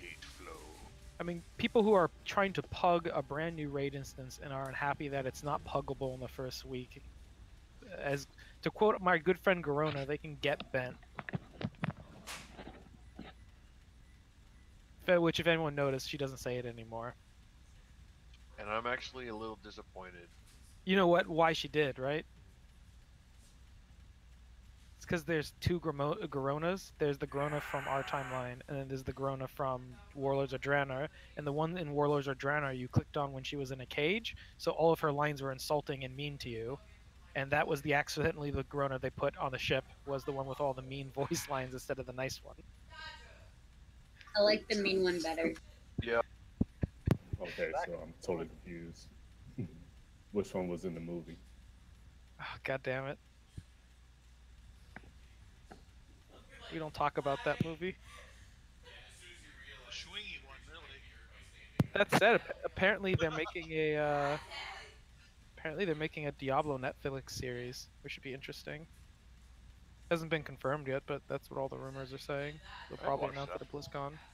I don't know if it's a cartoon or if it's a live action. They haven't said that. They have confirmed the show.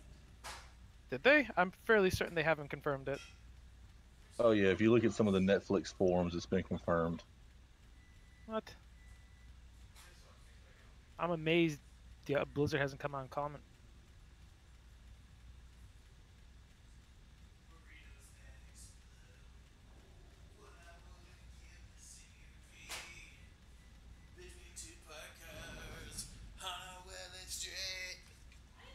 Oh, it looks like it's gonna be animated. Okay, cool.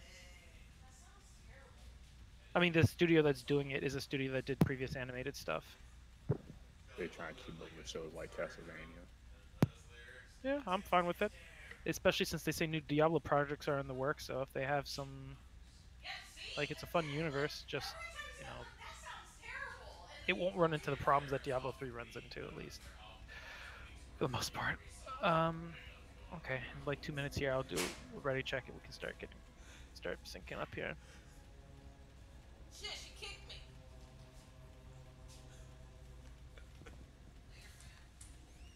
It's nice seeing you. Right. On paper, this fight looks straightforward. In practice, I'm sure it's going to be tough. But it seems like we have a good number of knockbacks, so I think we'll be good on that front. If anyone can spec into knockbacks and it doesn't hurt their DPS in any meaningful way, they might want to do that as well. Oh yeah, by the way, my heals are DPS. Oh yeah, you weren't here. Start off as heals if it looks like we don't need the heals and healers feel pretty comfortable with the incoming damage, then we can have you switch over to DPS. The fight itself is it goes phase 1, phase 2, phase 1, phase 2, phase 1, phase 2, phase 1. So you have 4 phase 1s, each for 25%, and then phase 2s between those 25%. It doesn't get any harder. Like, the only thing that happens is that people's total health, max health, gets reduced over time, and we can't keep raising it back up. So we'll have less health, but otherwise nothing's hitting harder, nothing's coming faster. It's the same thing from start to finish, so the pacing is the same.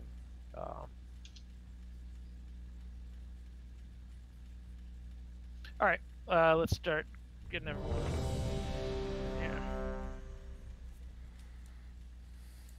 Baron didn't get cold feet, did he? Did he say he was relogging or anything? Many deals for a friend of the Grummels, like you. No, he didn't say anything.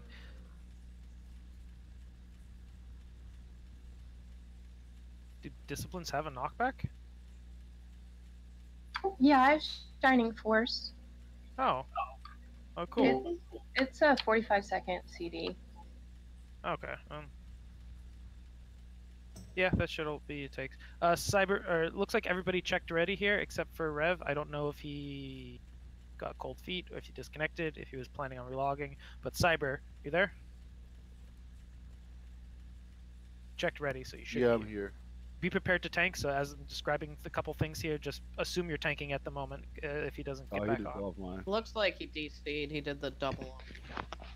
Yeah, but he also disconnected from Discord. Anyway, real quick here. So tanks. I don't know who wants to grab it first. It doesn't really matter to me. Maybe Bed because he's gonna be gliding down. But you guys just drag him to any wall. Doesn't really matter. Make him face the wall and just tank him facing the wall. Oh, it doesn't have to be flush against it, but just close to the wall. We'll spread out in a semicircle behind him, wherever the hell you happen to position him. Again, doesn't matter. And oh, look, he's coming back. Cool. And yeah, whenever you get the shear or whatever the heck it's called, the debuff, you will immediately spawn a bunch of those little white orbs around you. You likely want to run around, collect those orbs, and then get the taunt swap on you too. Tanks are the priority to always cleanse their stacks because they're obviously taking constant damage. So when you're not tanking the boss, you probably want to run around the room and collect the little white orbs to ensure you lose all your stacks of the debuff, so that you always have your maximum amount of health, so you don't get wrecked. So yeah, and just taunt on one. There's plenty. If you don't have to taunt immediately after it's applied, just taunt before the tanks get hit a second time. A brave soul. We said that. Yeah. It starts right away when you jump down, so that's why we're all hanging out up here. Okay, so yeah. Everyone, again, spread in a semicircle behind him. There are 3 moves to dodge. 1, you run to the edge of the room and you detonate, whoop-de-doo. 1 is the shockwave, everyone has to sidestep for, whoop-de-doo. And the third one are the mind control orbs. When the mind control orbs appear,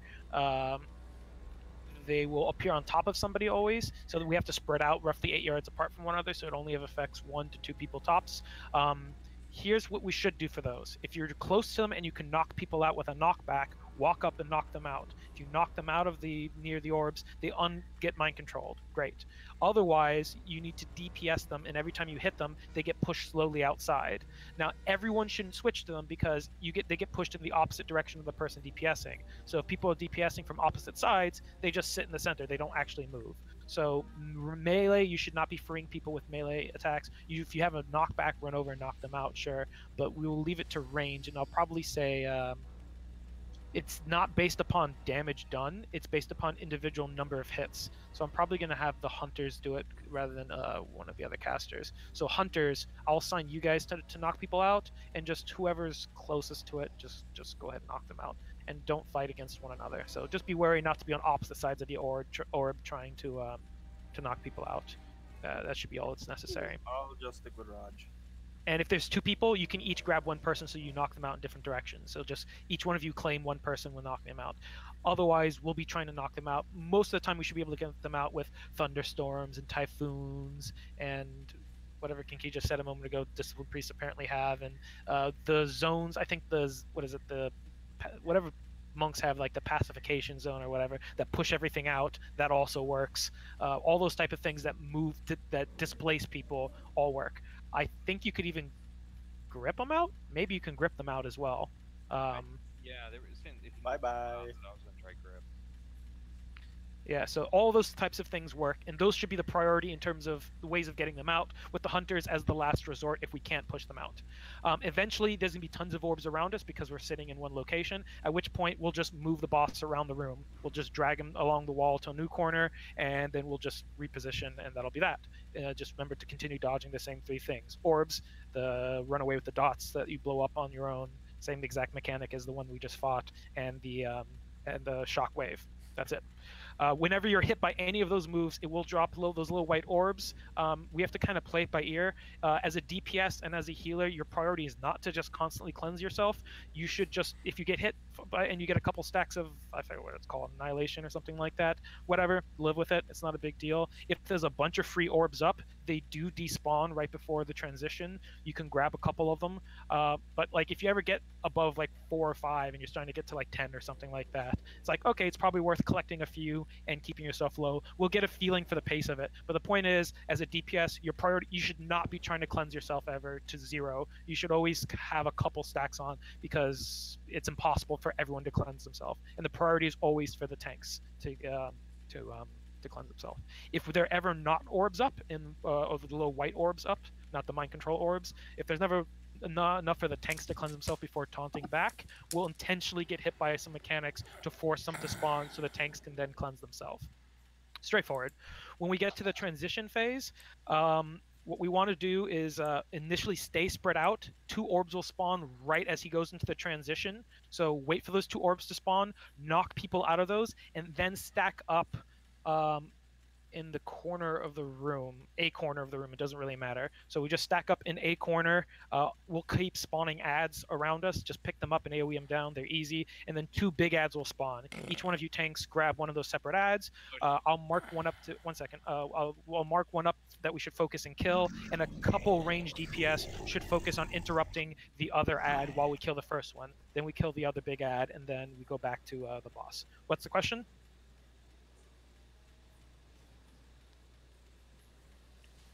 I think Novik said, "Oh shit," because he fell in. Oh, I thought you said question. Well, I thought I jumped down and then I cast levitate and I bounced off the wall, right straight to the boss. Yeah, probably. I have a feeling there's no way to avoid the falling. So just to make sure you're clear, Rev, because I guess you missed the little bit at the beginning there about tanks. It's for phase 1. So this is phase 1, which happens every 25% of the boss, with intermissions at 75, 50, and 25. I think Bed's going to pick the boss up first. Every single debuff on the tanks, you taunt swap. The boss will be just facing a wall. Whenever you get hit by the thing that gives you the debuff, you'll spawn a bunch of little white orbs around you. Collect them. Always cleanse yourself as to remove the annihilate completely. Particularly before you taunt. If you're not tanking the boss currently, run around and collect white orbs until you have no annihilation stacks, and then taunt off the other tank when they have, when they get their 1 stack. Then the other tank will run around and collect orbs and do the same thing. Just keep cycling. It's sometimes better to, right after the debuff is applied, let the current tank collect the orbs that they just spawned before you taunt off them. Otherwise, it gets a little weird. And that's pretty much it for phase 1. Well, it's the kind of thing that people need to see the pacing of, but I think it's pretty straightforward. So I'm going to ready check, and then we'll jump into this very spooky pit. Spooky indeed. By the way, before we jump into this very spooky pit, does anyone have any questions? Any mechanic not 100% clear to them? Run out, dodge, knock people out of circles. Pretty much. That is literally all you do on this fight, and then the transitions. Can we levitate down? I think someone tried and it didn't seem to work. I think the intent is... So let's just jump in on 3, or on the countdown. Rev, you can open tank. 5, 4. Just drag him to the wall behind him, I guess. 1. Oh god. Look.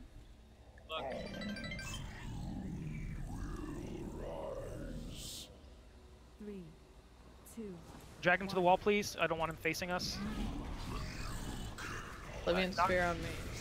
Yeah, I'll knock you out. Beware. Stay away from that orb. If you get near it, you get mind control. There's the thing that you were supposed to sidestep, guys. Alright, spread out. Remember, it does damage based upon fallout, so you want to get to the as far away as you can when you get ruin put on you. Let's knock those melee out. Someone knock wave out. Alright, cool. Alright, there's a lot of orbs. Let's drag them along the wall. It's already congested for the melee, so drag them counterclockwise if you can. Try to push Sen out. Good. Alright, these little green orbs are the ones you want to collect to remove stacks. Bedpost, you have severely reduced HP, so you need to collect some of those. 3, 2, 1. Beware. Collect as many of those little green orbs as you can, Bed. 3, 2, 1. So Rev has 1 stack of the debuff, so we should have there. Yeah. Oof. 3, 2, 1. So the green orbs reduce annihilation. Okay. Yeah. Big purple orbs are not permanent. They will despawn eventually. The little green orbs, each one removes 2 stacks of annihilation. 3, 2, 1. So annihilation stacks can be avoided for the most part. I think every second you're in the mind control, you get stacks. When you get hit by the wave, you get stacks. When he does the tank swap mechanic on you, you get stacks. And if you get hit by the... I think when the people run away with the debuff that explodes, everyone gets stacks unavoidably. If I'm not mistaken. Just go ahead and wipe it, or get mind control. I'm trying. I probably shouldn't res and use soulstone here, should I? No, it's not going to work. I mean, it's the shortest run back. You just release, you jump off this cliff, and then we hop in the pit. So don't worry about don't worry about soulstones there for that. All right, so I'm glad people saw the pace is a little bit faster than I would have expected on the mechanics, but I mean that's seems to be a consistent trend here. But that what we saw there, that is 90% of the fight. That's phase 1. That's phase 1, which happens 4 times. So yeah. So make sure. So who's picking up the boss first? Rev. Rev's picking up first. Okay, so Rev grabs the boss. He will eventually get Essence Shear. Make sure you're not in front of them at the same time. It is a cone attack. Yeah, it is a cone attack. So he'll get Essence Shear, which will also give him, I don't know how many stacks of Annihilation. It looked like almost 30. At which point, Bed, you taunt. Do you have me muted? No, you seem to be muted in Discord. It has a... I can't actually... Oh, yeah, it's push to talk by default. One observation. I think it's like 2 to 3 hits to knock people out the orbs. Okay, that's good. So, assuming you're not fighting it with somebody attacking them at the same time. No, Raj was mind controlled. Okay. Cool. So what was I saying? Oh yeah, so like Rev goes in first. He picks up the boss. He makes the boss face the wall. He gets hit by the shear. Bedpost taunts and stands in front of him. Rev then runs around and collects orbs to basically he has to collect 15 orbs to cleanse himself. As soon as he's collected 15 orbs, Bed probably already needs a taunt. He taunts, makes him face the wall again. Bed runs around and does the same thing. Tanks likely want to use active mitigation to survive the shear. Probably hits decently tough.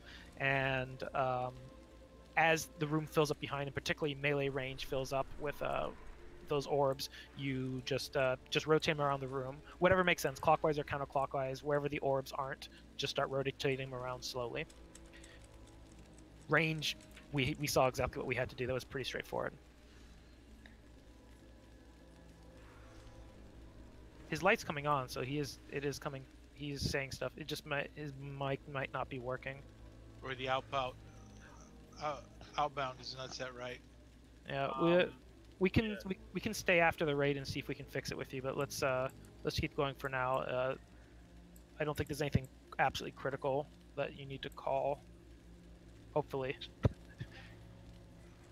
Luckily, DBM prompts us when we need to do the taunts. Fuck, just let me die. right?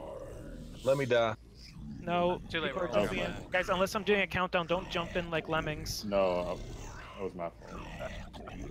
The good news is if somebody pulls early on this fight, we just sit up here and watch. Die for our amusement.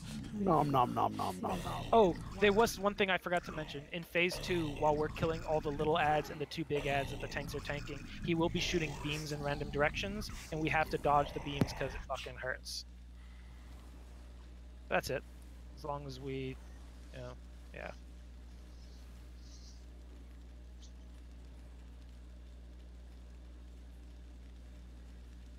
Oh, that piece didn't stay up on it. That's a shame.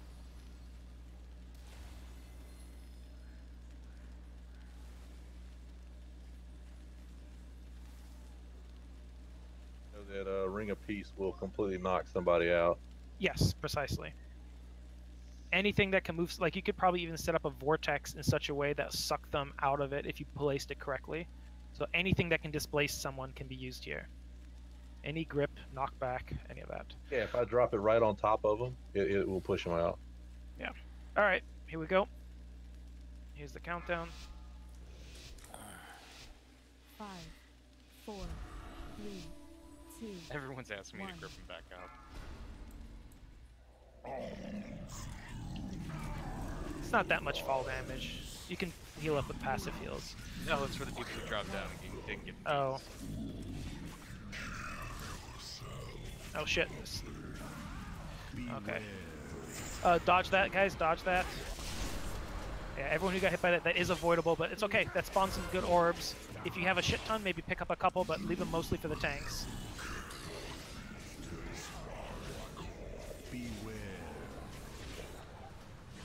Sidestep that. We managed to kill Roderick. Grab as many orbs as possible. Go ahead and pick her up.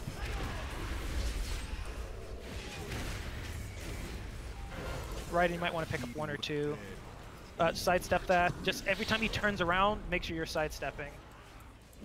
And there are orbs in front of him. Rev should be tanking at this point. Yeah, Bed, you go pick the orbs up now.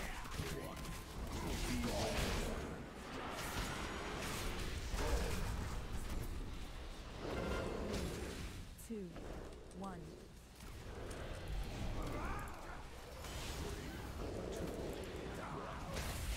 You popped that one right on top of me. Yeah, make sure melee you spread out a bit more. We can't afford all of you getting hit at the same time. You guys have to sprint out in more of a semicircle. Let's drag him. We're kind of running out of room here. Drag him along the wall counterclockwise. Can I make a suggestion? If we... 1 second. Wait till this is done, and then yes. Oh, at this point, yes, now we're wiping. So what's it?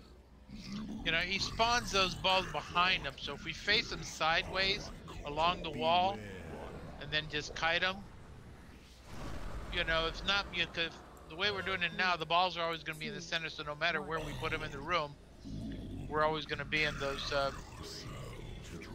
those balls if you look at it right now. I see your point. Yeah, I mean, the orbs spawn on top of us wherever we are. So if we're all behind them and we kite them around the edge of the room. That's not a bad idea. Well, that doesn't quite work, because if we're spawning orbs on top of us, we have to run around the orbs to do that. So like if we start dragging him, everyone who's on one side of the orb has to loop around to the other side, and then immediately orbs are going to spawn, then we have to loop around them each time. So that's actually kind of an awkward motion. It's easy for the tanks, they're just slowly backing up the whole time, but it's awkward for the rest of the raid. So yeah, I think we just have to be prepared every 15% or so. We just have to drag them along. Just a tank taunt, when a taunt swap happens, just drag them a little bit. And we know we can just make that practice. Every time one of you tanks taunt him, just drag him a little bit off to the side. So, and let's just say we're going to go clockwise, since that's easy to remember. Yeah, so every single time you taunt him from a little bit of an angle, drag him a little bit, so that we're always moving him slowly but surely, rather than filling up an entire area and then trying to find an awkward movement to avoid everything. So yeah, let's just do it more gradually. That does make sense.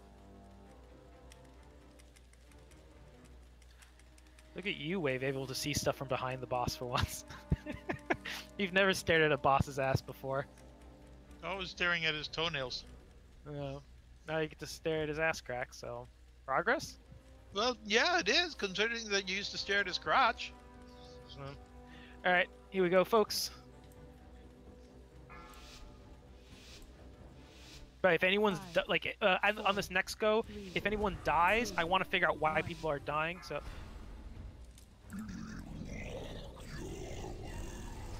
Also, try not to stand in the very center. You want to stand close enough that we can force some of these void zones to, well, not be in the very middle.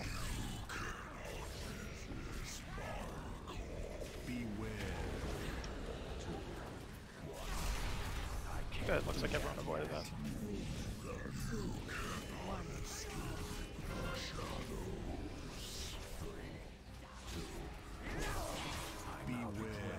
I think started pulling him counterclockwise. If that's what we're gonna commit to, that's fine. But let's just keep it consistent. We'll drag him counterclockwise.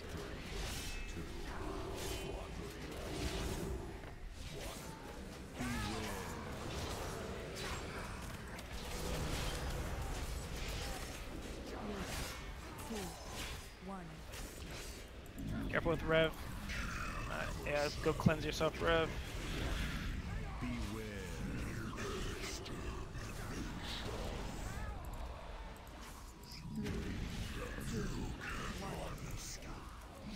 Careful with bed. Wow. Cleanse yourself quick, Rev, because you have to taunt. There doesn't seem to be enough orbs, so I'm gonna intentionally get hit by the next. Oh no, I'm not. I'm gonna get mind controlled. Drag him a little bit quicker. There's some orbs under his ass. Yeah, we drag him more. He's too close. It's too far away. 2, 1.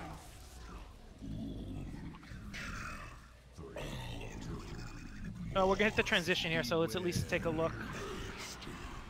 Dodge that if you can. Let's just get us an idea for what this is like. 3, 2, 1. Why is he not transitioning?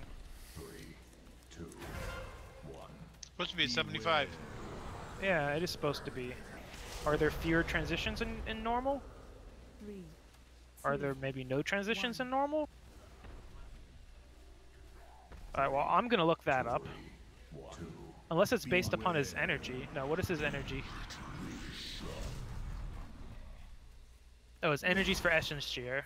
That's for the taunt swap. Okay. Alright, well, go ahead and wipe it. This is very weird. This is not how this is supposed to go.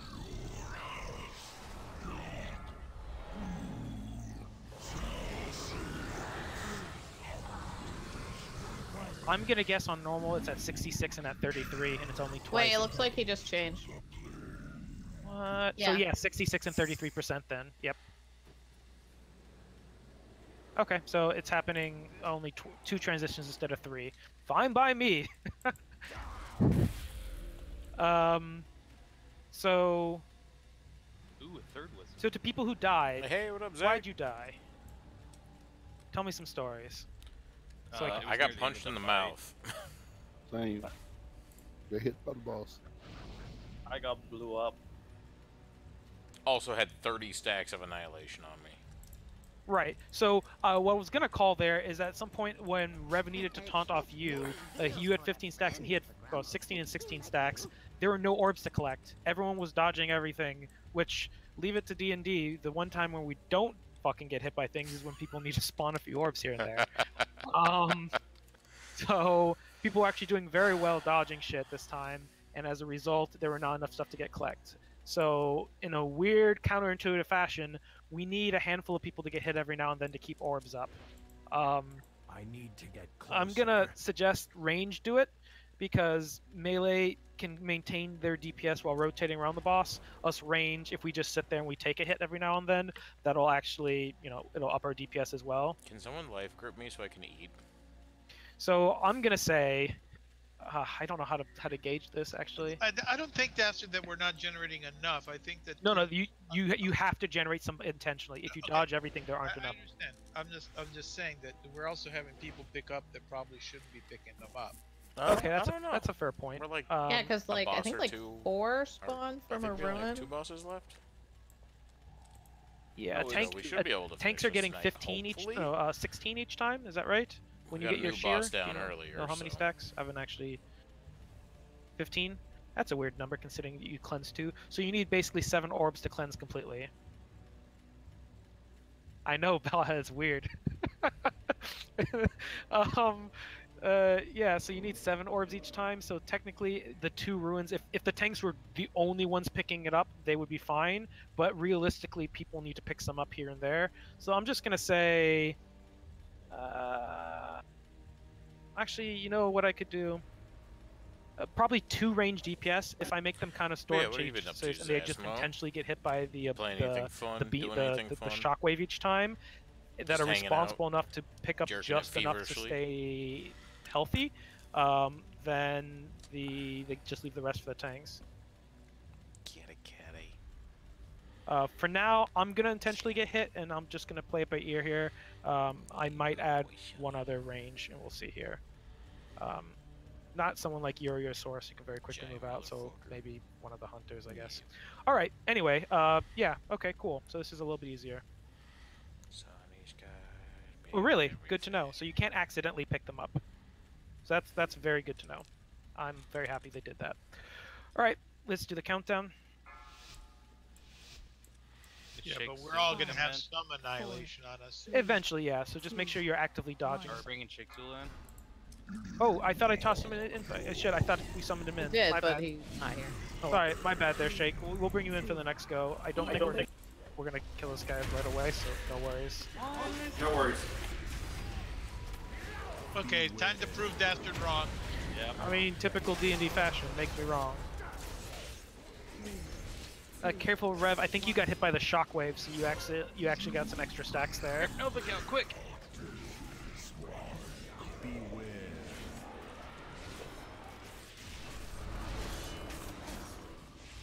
Let's keep rotating. Guys, don't stand that far back if you can. Try to make sure you're decently close, because we spawn orbs on the other side. We're gonna run out of room. Right, there's the Essence Shear. Good. Alright, there's some orbs there for the tanks. Remember, let the orbs the tanks pick them up. DPS, don't pick up any orbs unless you're above 10, as a general rule. Bum, you probably want to pick up one or two.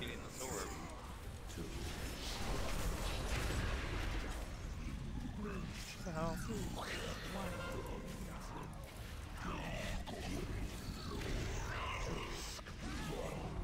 I'm dying to imminent ruin every time.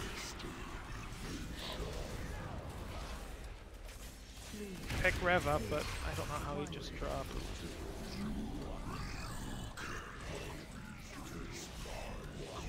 Alright, we need a dragon. There's orbs literally on top of him right now. I got a spear on me.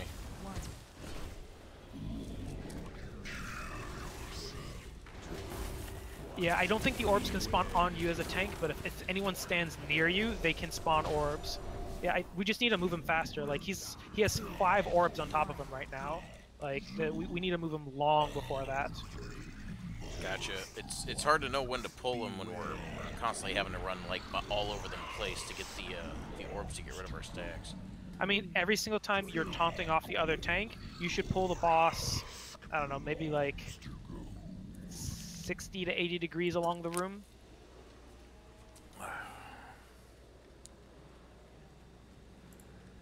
Okay. So, yeah, like every taunt should be like maybe you did in that one attempt. I have just the thing, Wanderer. Was that 3 total taunt swaps or 3 taunts each?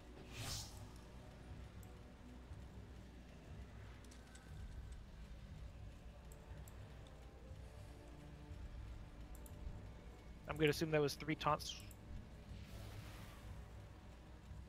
Okay, so he does that sheer thing every 30 seconds.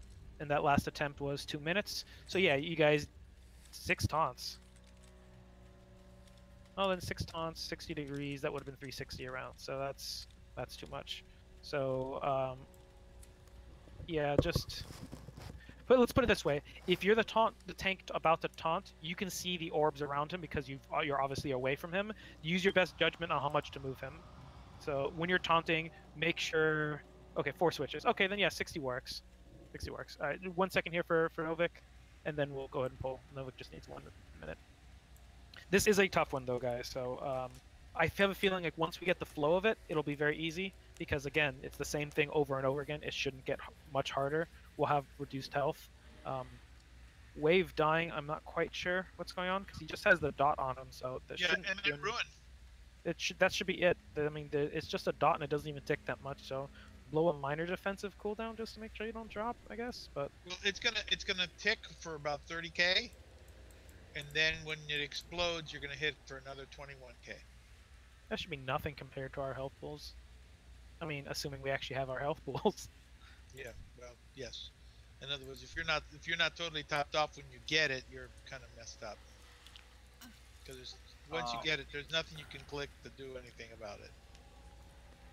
One suggestion. Why don't we drop some of the runes close to the tank?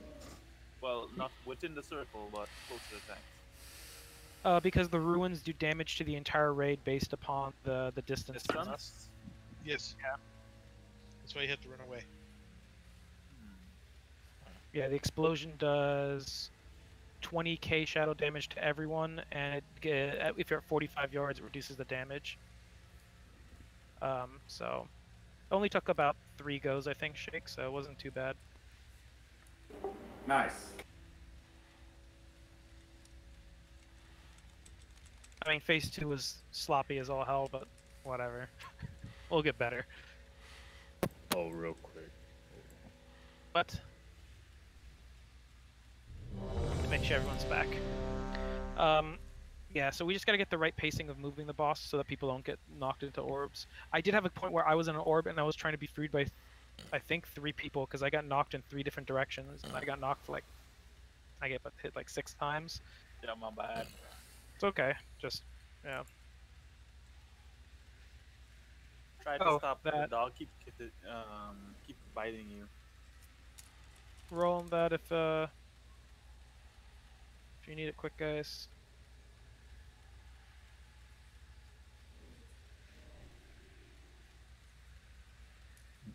Guessing Yeah. just so far. Do be careful, yeah. If you're freeing somebody, make sure you're not pushing them from one orb into another. Every 2 or 3 seconds, every 2 or 3 seconds you're in an orb, you get annihilation stacks. So the quicker somebody's out of an orb, the better. So like on heroic, we might have to min-max this and have people with different knockbacks spread out kind of equally, and have them as the first line of defense, and then second to that, the hunters freeing people, assuming they're not the ones to get hit. It looks like it's going away though. So.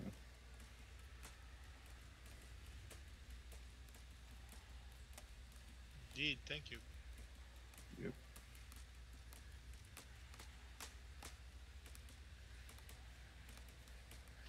All right. If all the trading's done, I'm gonna go do the countdown.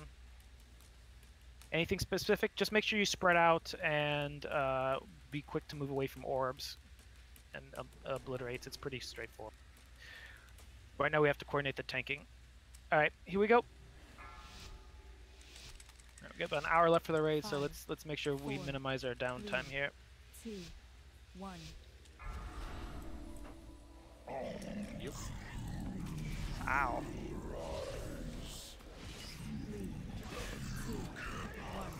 Yeah, a good thing to make sure is that when you run away with Ruin, you're not able to PS the boss anymore. That means you're 45 yards and you're in a good spot.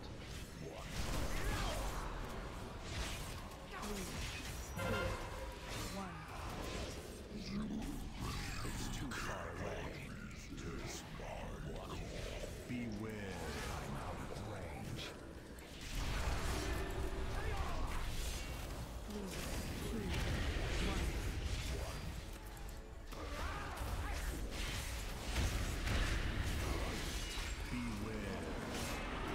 1. There's a bunch of orbs near the boss. Let's make, run those out. 1.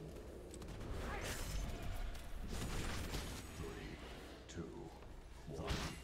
Beware. All right, let's start dragging him a bit more. Good. 3, 2, 1.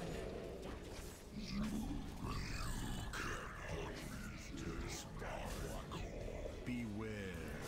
There are a bunch of orbs, by the way, in the opposite side of the room to the tanks, dropped by the people who are dropping ruins, so just keep that in mind.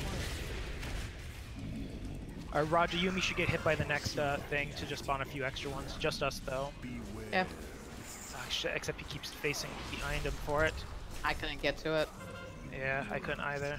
Keeps turning far away. I've got Ruin on me right now, so I might not be able to get we need the tanks to wipe their stacks. Yeah, the problem is they just have dead. Yeah, they have 30% of their health reduced right now. We just need a lot more people to get hit by that. There were more orbs about. They're in the back of the room though. The tanks can't run all the way back there, collect them, and then get all the way back in time to taunt. It's not easy.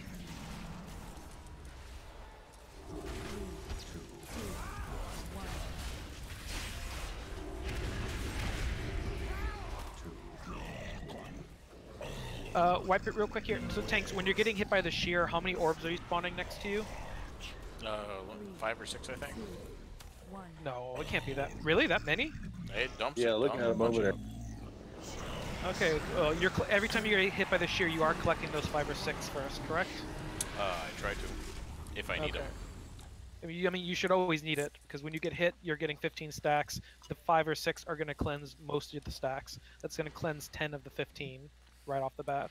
Also, heads up, Rev, like, sometimes it doesn't proc to taunt when it should, so I think we were both getting up to 30 stacks when we shouldn't have. Sorry, what? DBM normally will let us know when we need to taunt, but, like, it wasn't letting me know when to. So I was getting up to 30 stacks, but I think I was also letting him get up to 30 stacks when we should only be getting up to 15. So yeah, now's the time that I have to give the talk about DBM, in that the taunt warnings are about 50% correct for fights. They are what somebody decided is correct for this fight, and more often than not, I disagree with what their assessment is. So what you need to do is there's a couple different things you can track. One, you can track the boss, and you can track his energy. When he gets to 100 energy, he puts shear on the other tank. Before he gets to 100 energy a second time, you need to make sure you taunt and you take the next shear. 2, you can focus the other tank and just notice when they have the shear debuff, and when they have, 15 stacks at least, at which point you need to run in and taunt off them. Yeah. Just set Rev as your focus. What likely will happen is it'll probably be impossible to cleanse yourself of all 15 stacks before the other tank gets hit with the debuff. So odds are, if you cleanse yourself to 0, it's time to taunt. Makes sense. I mean, you probably want to double check and make sure you're not about to taunt him right before he does the thing, but yeah. What is the debuff called that we need to taunt on, by the way? It's something shear. Okay. Essence shear. I'll keep my eyes peeled. It's called Essence Shear when he casts it. It leaves a debuff on you called Essence Shear, and he does it whenever he gets to 100% mana. Righto.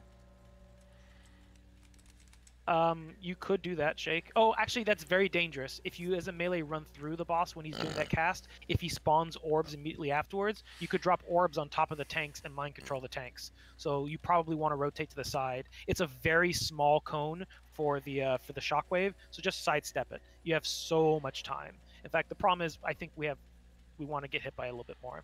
I think for the most part, people aren't dying to random shit, at least on that last attempt. The first people to die were tanks. So if he faces the center of the room, actually, God, I don't know how to balance this. I'm just gonna say just get hit by some of the ones.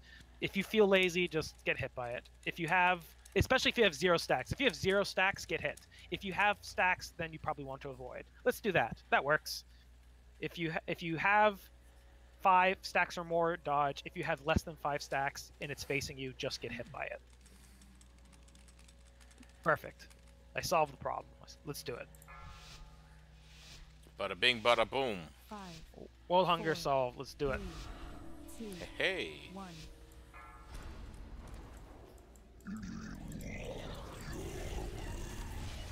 Very cool. Get anything good in the alpha pack? Make sure we are spread out, guys. You shouldn't be within 8 yards of anybody else to avoid multiple mind controls. Beware. Yeah, hit us. Yeah. Yeah, look at all that. After you get hit, you can grab 1, maybe, but leave most of them for the tanks. Beware.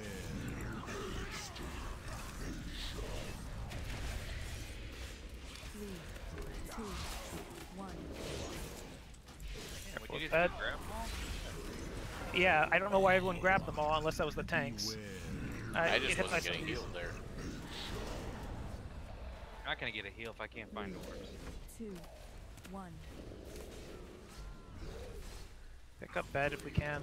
2, 1. Beware.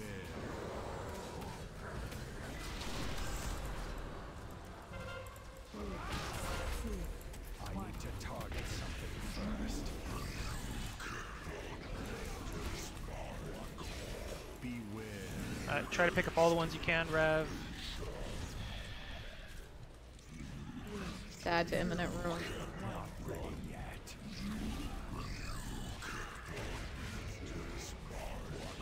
Why does that get slide, but I couldn't get it?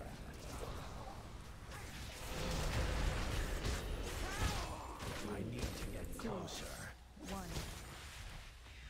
Only worry about grabbing stacks if you have over 10.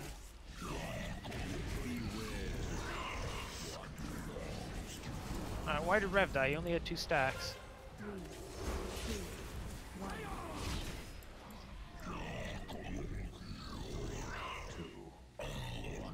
There's no way to avoid these spheres, are there?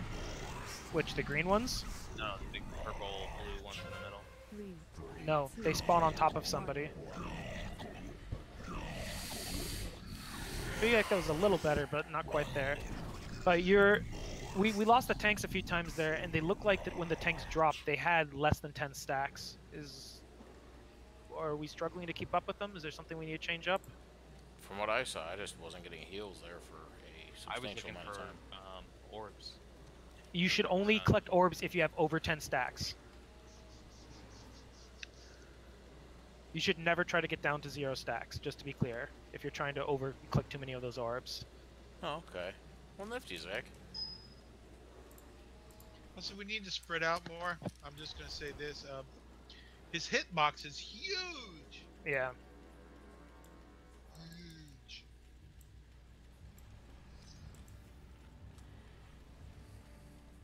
His hitbox isn't the only thing that's huge. That would explain it. Just to be clear about those debuffs, though, the Annihilate, each stack is 1% reduced max health. 10% reduced max health is fucking nothing here on this fight. You're not taking that much damage from most of the mechanics here. Maybe the rune at worst, and if you have high stacks, then you can just use a defensive cooldown when you run away. But like, 1% reduced health is, for each stack is not that big a deal. Towards the end of the fight, we're probably all going to have 20, 30 stacks of something really high just as we're trying to finish this up. So don't overdo it with those orbs. We're intentionally getting hit and leaving orbs for tanks. Only panic if during this first transition phase here, first phase 1, if you're well above 10 stacks and you're getting any more, then you should probably grab just 1 or 2. But if you're ever grabbing more than maybe 1 or 2 at a time, you're probably grabbing too much. I will say, orb availability that last run was really nice. I did not struggle. Nobody was dodging. Nobody was dodging, so yeah, that'll do it. I was constantly at about 15 stacks, but I was just managing my defensives and health stones to make sure I stayed alive. So we just have to... The idea here is that we're essentially giving our maximum health to the tanks. And we're supposed to reduce our maximum health by just enough so that we don't die and the tanks can stay alive. So we are all healing the tanks, so to speak. In a weird You know twist how way. hard that is for a healer not to want to heal everyone up. Pardon? I was just saying, you know how hard it is for everyone not to heal the tank all the way up. Being a healer. Or like anyone. I mean, the tank should be removing all their stacks. They should be, just because it'd be impossible to keep them up otherwise. But for us, like, what are we taking damage to? We can dodge the beam if we have to dodge it. The mind control is not a big deal. So the rune's the only AoE damage that we take. Well, the annihilation does damage to you too. Does it tick for damage? Yeah. Okay, then it ticks for a little bit of damage as well. Alright, here we go, guys. That's true, I forgot. Yeah, there's a small shadow dot on it. 4, 3, 2, 1. Yeah.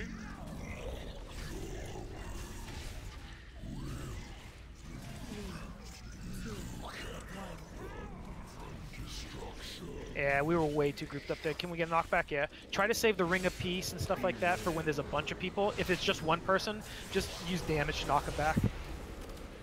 I want to make sure we're getting good use out of the actual knockbacks, and it's really easy to free an individual person.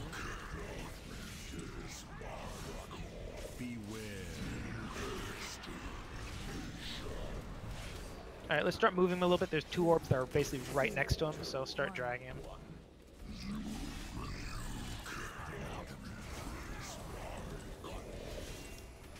Careful, if you're near the boss, try not to hit him because you're going to push him in the opposite direction most of us are. 3, 2, 1. Alright, when he turns around, let's get hit. Oh fuck, that's a lot of people. I need to get closer. Good, perfect. Yeah, that was a perfect opportunity for that. All right. 5 orbs right behind him. Yep. I mean, they're in the center now, so that's fine. They're not directly next to him. Careful with Rev. Yep. Pick Rev up, please.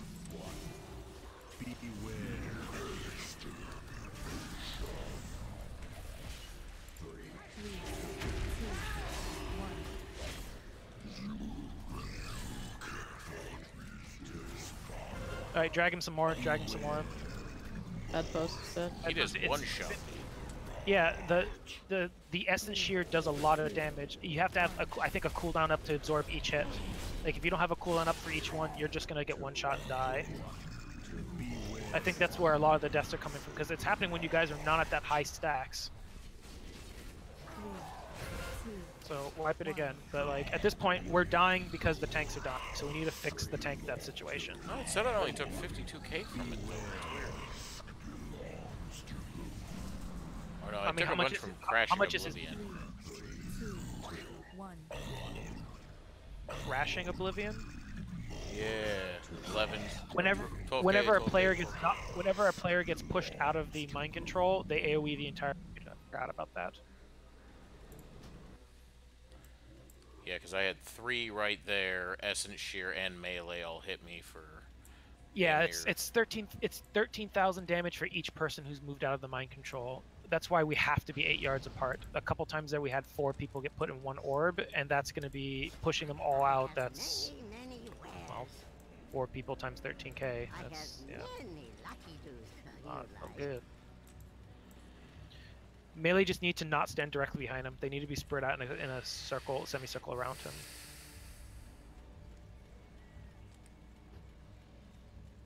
Understood. I mean, I think this is a good case where everyone should type /range8 well, just type /range8 if you have DBM, and just go by that. If there's anyone else in that little range check box, then you should move, or they should move. But you should not have more than one person within 8 yards for risk of more than one person getting mind controlled. I assume that goes for tanks too. I mean, tank. No one should ever be near a tank. Yeah, fair. If they are, then they're going to get hit by the shear as well, since it's a cone. I mean, that's the thing.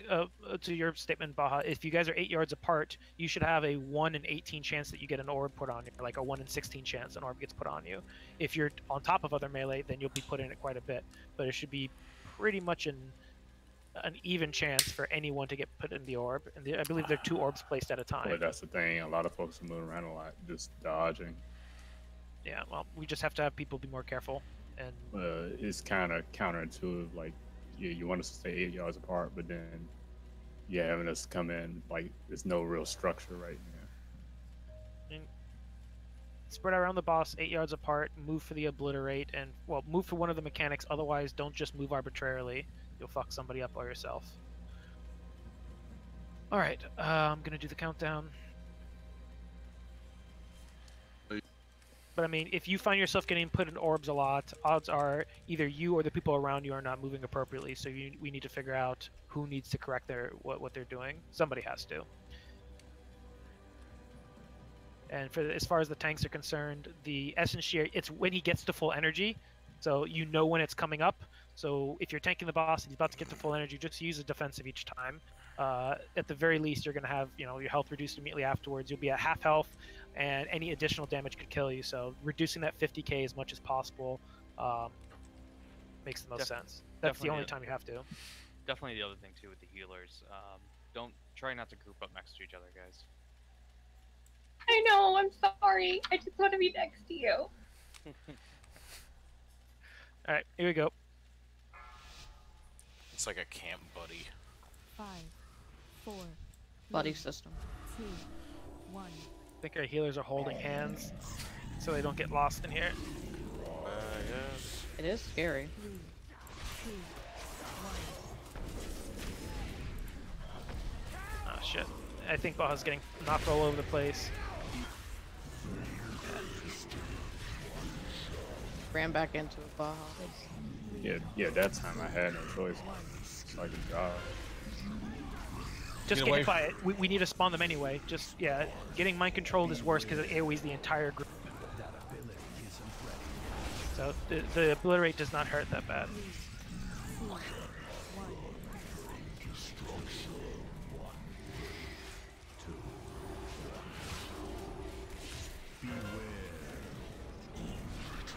Alright, let's start dragging him a little bit. 3, 2, 1.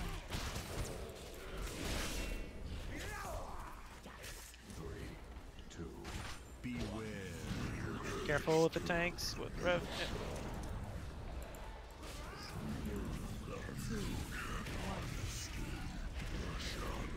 Careful with the shear, good.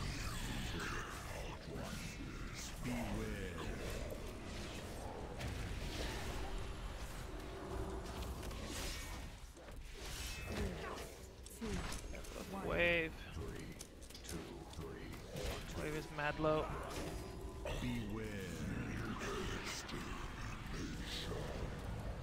Oh, tank's down again. 3, 2, 1.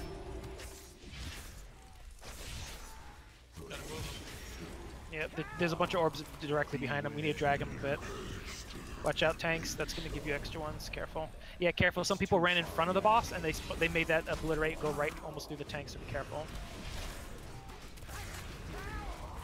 But, you know, both of you tanks should not be in front of him at the same time, right? You're just both getting the stacks. Oh, I didn't realize that was a cleave. It's a cone. I've said that 7 times tonight. That's why I specified when you said no one should be near the tank, because the current tank has to be alone because they're getting cleaved. That makes a lot of sense. 3, Everything has clicked into place. 2, 1. Hey, we transitioned in. We've done it 3 times now, though. At least both tanks are alive, that is true. Beware.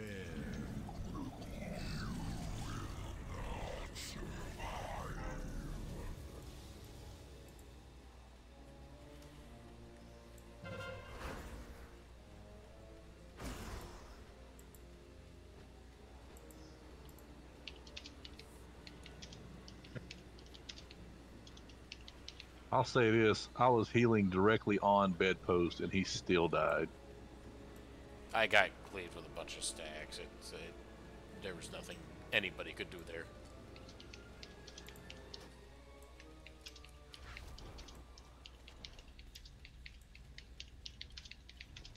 Wave, you really need to mute your mic. I can hear every single time you type. I'm not typing.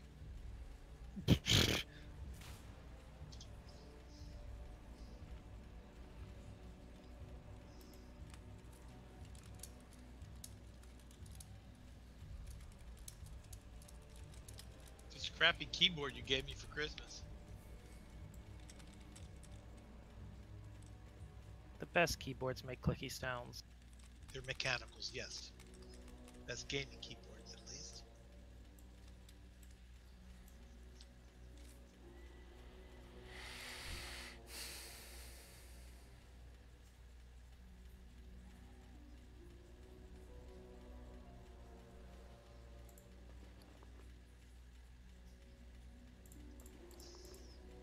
Okay. Heat up. Oh, by the way, tanks, if you charge into them right before you hit the ground, you take absolutely no damage at all. I'm sure that's great. Tell all the non-warriors about your charging. I want. No, bed can jump. Yeah, he can glide down as well.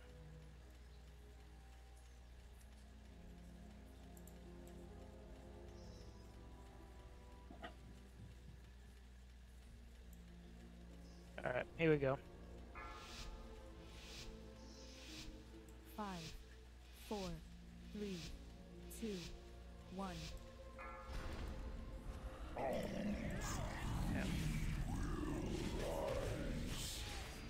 3, 2, 1.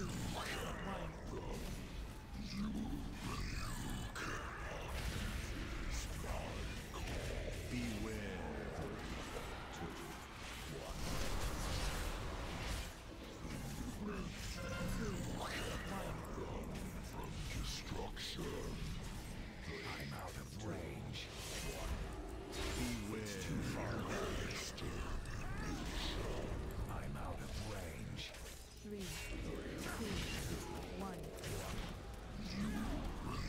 That's not good. All these melee were way too close to one another.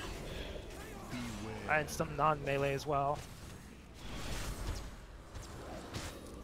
3, 2, 1. 3, 2, 2. Beware.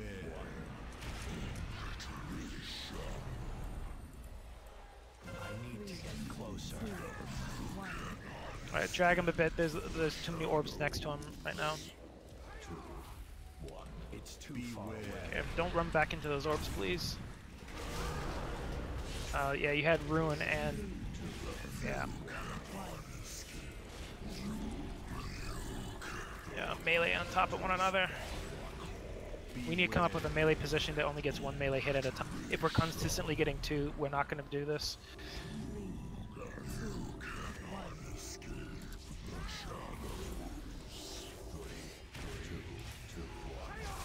I see two melee next to one another. 3, 2, 1.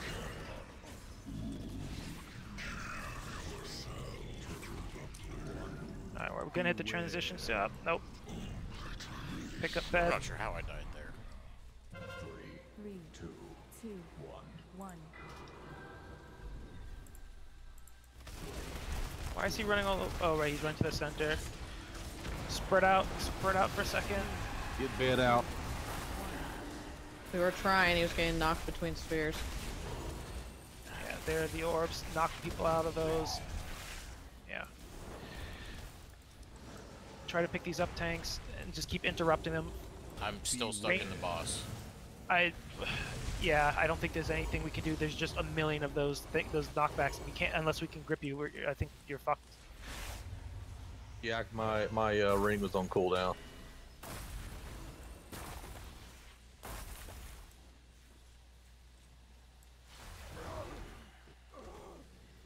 Alright, we almost made it to the transition phase, so that's better. So yeah, I have to tank stress. swaps are very smooth now.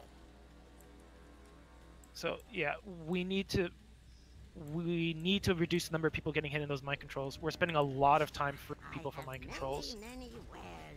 The time it takes for you to get into a safe spot where you're not next to somebody else and you guarantee one mind control at a time is going to greatly outweigh, like, a net DPS as a raid is going to go up by people spending the time adjusting their positioning.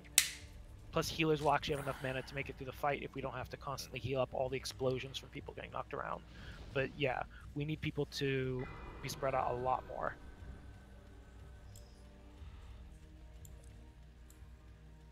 And if there's a point where you can't stand, there's too many orbs, you can't stand apart from other melee and DPS the boss, that is a sign we need to move the boss faster. And range and healer should never be stacked up for at any point in time. Always make sure you're spread out. When we get to that transition, he's going to walk towards the center, he's going to channel that thing, and then as soon as he finishes channeling, he spawns two more orbs. So until that actually he spawns those two orbs, we have to stay spread out. If we stack up beforehand, what ends up happening is we'll just all get mind controlled. So still stay spread out. Stay spread out, and then run over to the two ads. I'll mark one. Everyone focus on that skull. Range will focus on the non-skull. I'll get the first interrupt on the non-skull, and then we'll cycle through. I should be able to get every other interrupt. Skull, and if a couple of those make it out, fine, but melee should have basically locked down the skull target, and whatever tank is tanking the non-skull can obviously throw interrupts into them as well. Alright, here we go. 5, 4, 3, 2, 1. 3,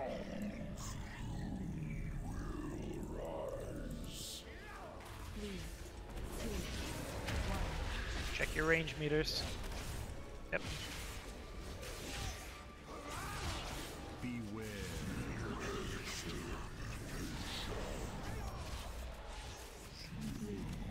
2,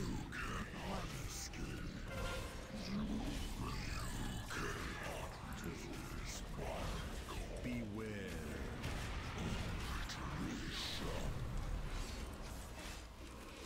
3, 2, 1.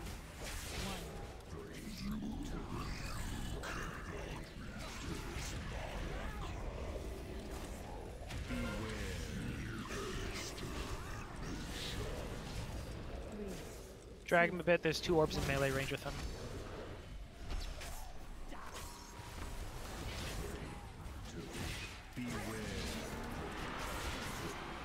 Try not to stay ahead of where we're kiting him, guys. Otherwise, we can put range orbs there, and that's gonna run up. Is your ranger healer try to stay back behind the boss at this point, so we can force all the orbs back here. If we start putting them ahead of him, then we're gonna run out of room. I need to get closer. 3, 2, 1. Yep, 3 people together. There's a lot of room behind him now. 2, 1.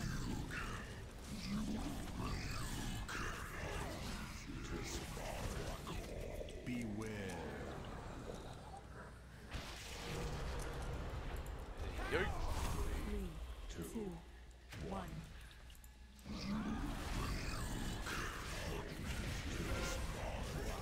Alright. Beware. Yeah, Rev, go cleanse yourself. Let's get a few more. 3, 2, 1. Alright, he's gonna just stay spread out, stay spread out, stay spread out. 3, 2, 1. I clicked orbs because they're gonna disappear, so tanks in particular. Alright, focus on the skull. Everybody else focus on the other one. How did people get mine? Oh, right, those are the. Beware. How's everyone? How did we all just die? It's too far away. If you look at how the orbs are laid out, some of us couldn't really cross the room, so going around the long way. The void volley. I mean, you have to go around the long way, though. The destroy void volley. I mean, if it's a matter of go around the long way, get mind controlled, we take AoE damage every time you guys get mind controlled, and we have to switch off to you every time someone's mind controlled. I'm not saying from a DPS. I'm saying some folks were even out of range of healing at that point. By the time they got over, they just weren't getting enough healing.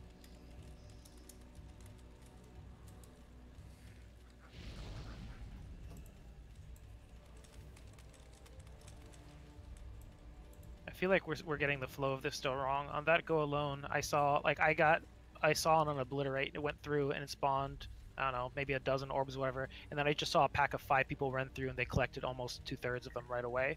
And this was the second obliterate when nobody should have been collecting stuff at that point. So I think people are still I think people are worrying about their personal stacks and stuff like that too much. And I think it hurts things. Honestly, with the orbs that are spawned by Rev and I getting hit by the big attack, we're pretty much able to clear almost all of our stacks. So you guys don't really need to be taking as many hits as you are. How many do you cleanse?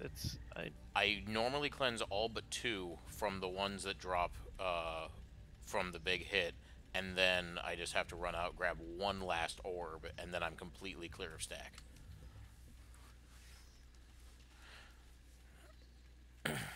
But I mean, the one that you're getting hit by, the one that hits you, the shear that actually applies the debuff and the 15 stacks on you or whatever, you should be able to. I mean, if you're spawning 6 orbs or whatever, and you collect those 6 orbs, that should get you almost all the way there then, and you should only have to pick up 2. Just let me know precisely as soon as you collect the orbs that you spawn, and it might not be a fixed number. It might vary. It might be variable. Let me know how many stacks you have afterwards, and we'll tune so that we have just enough orbs for you guys. All right, I'll call that out. Because if so, then I'll reduce it to maybe just me and Roger getting hit, and then not have everyone else constantly avoiding. Yeah, because realistically, I'm cleansing, like I said, all but 2 every single time that I taunt swap. If you say if that's the case, then let's do that. Then everyone else dodge all the obliterates. Roger and I will just make sure we're getting hit by them each time. Technically, You want me to get hit by him every time?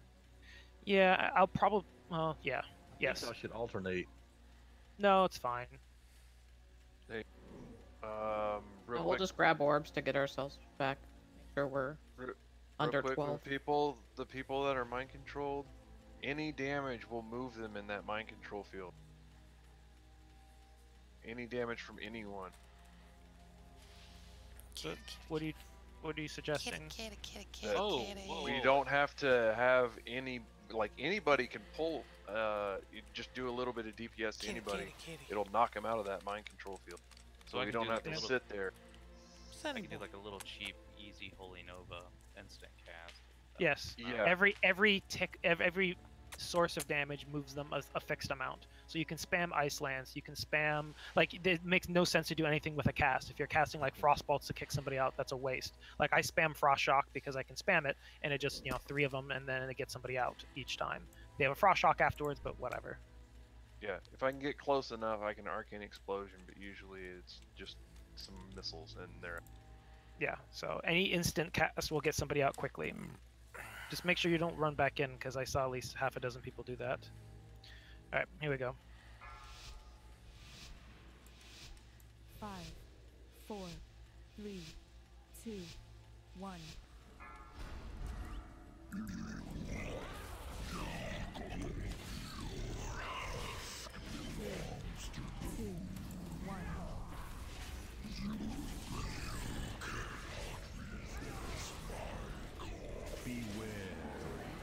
And let's stick to only a couple people doing those knockbacks, guys. Everyone tried to knockback Shake just there. We all wasted a bunch of DPS time, and he bounced back and forth as a result. So let's leave the hunters to be the primary freers, unless they're the ones that are locked up, or there's a bunch of people that need to be freed.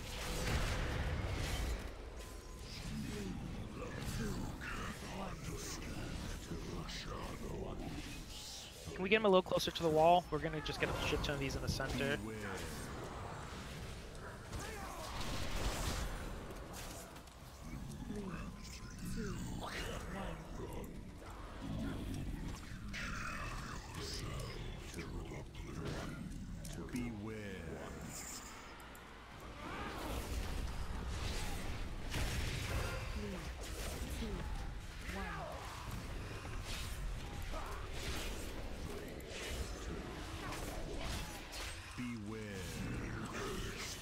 I can't get him.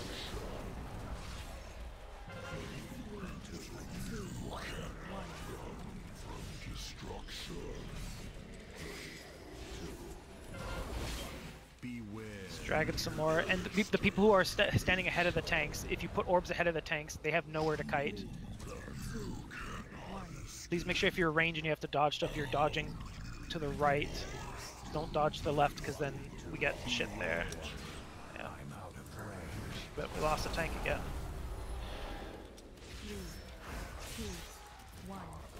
And then we lost the other one. Yeah, once he did Annihilate again, I was done.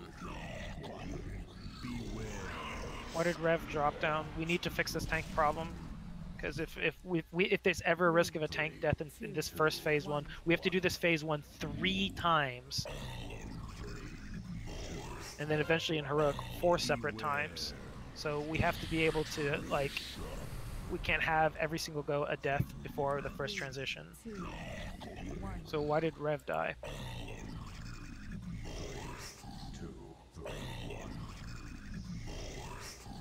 Were you not able to cleanse all your stacks, Rev? What happened?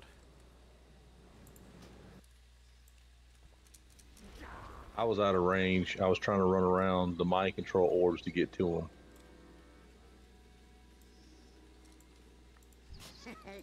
Many deals for a friend of the Grummles.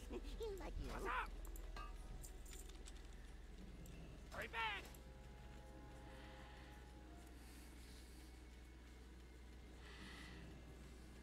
Give me 20 seconds here.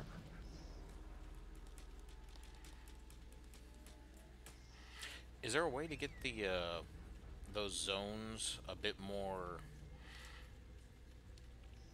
organized instead of like so random? They spawn wherever we're standing. We can stack near them, but there's a fixed number of people who can stack near them unless we start stacking up, in which case then we're all getting mind controlled. So there's nothing we can do to quite reliably. Okay, I just wasn't sure. Just make sure you're not in front of where the fucking tanks are going to be kiting, though. That's a major problem.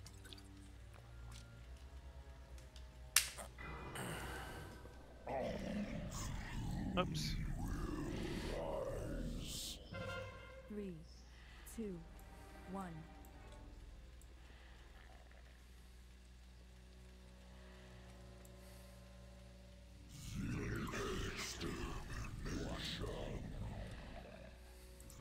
I don't think he's resetting. Yeah, if you're getting hit up here, you gotta jump down. Yuri.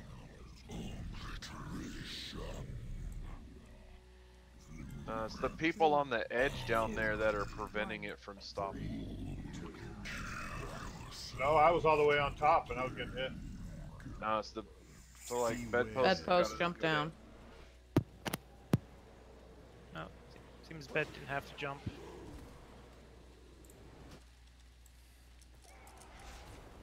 But if you're down in that in below the next spot, you're close enough to get caught in. Just quit falling down, please. Yeah, it's not rocket science, guys. One thing's accidentally tabbing the boss and then accidentally hitting a move, but another is jumping into a fucking pit. Alright, tanks, I'm going to change how we're tanking this a little bit. I'm going to go back to what we were doing at the beginning to see if we can control some of our space a little bit more, because there's some range issues with heals. This melee having issues with the movement and all that, and not being able to spread out and all that. So I want you to grab the boss, face him away, put him against the wall. I want melee to use as much of the room around that boss as possible as orbs get spread out so then you're not near one another. As orbs gets dropped, keep moving around. If it gets to a point, melee, where you can't spread out, I need someone to say something, at which point we're going to drag the boss like a quarter around the room, from like north to west, like a huge amount, to an area where there's basically 0 orbs for melee or for range. And all the orbs are just completely left behind and they're not a problem anymore.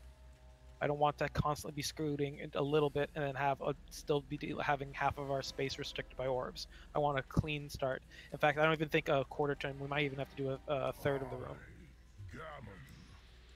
Yes. Phase 1, yeah, he bounces between them every 33%. There's no enrage or anything like that. We lust in the last phase 1. Some people say lust at the first phase 1, but I don't.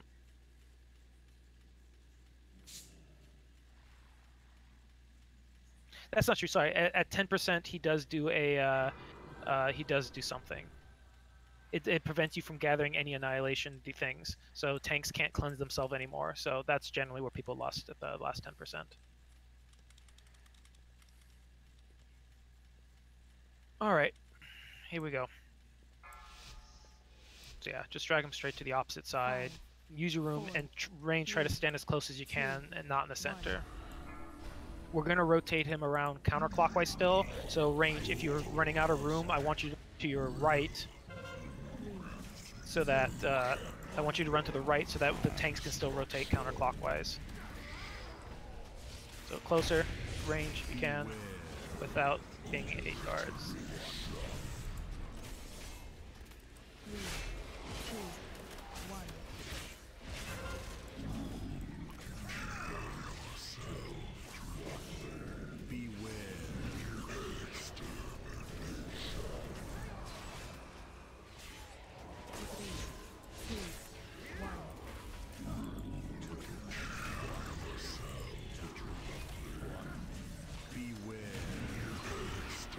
Knocked me from one to another. There we go. That was my fault. Sorry, I had a bad day. That's fine.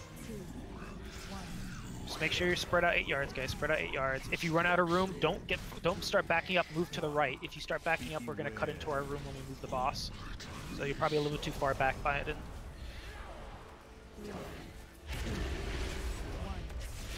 You want to be as close as you possibly can, range.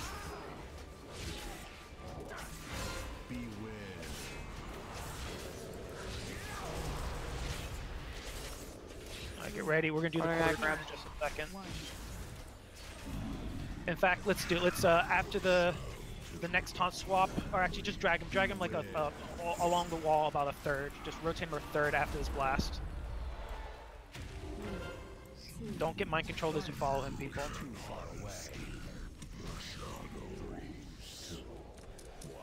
Baja, you might want to grab some orbs.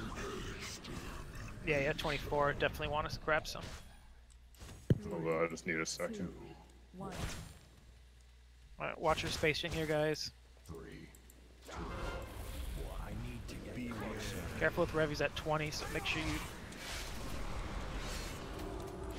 Rev, grab all the orbs in front of him. Yeah. After the taunt happens, you want to, or after you get hit by the Essence Shear, you want to collect all the orbs before you run off and start grabbing other ones. Yeah. All right, transition's happening. Stay spread out. Stay spread out. Stay spread out still, and then get ready to head over to me. I'm marking myself with a skull. Head vaguely towards me, guys. You just have to be 8 yards apart. You don't have to be that far apart. All right, grab some orbs.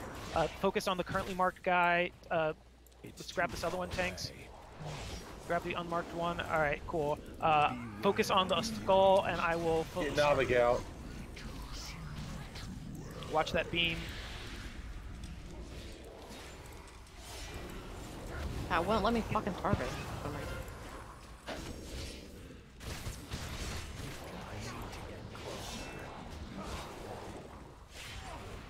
Interesting. Vision. Just a second here.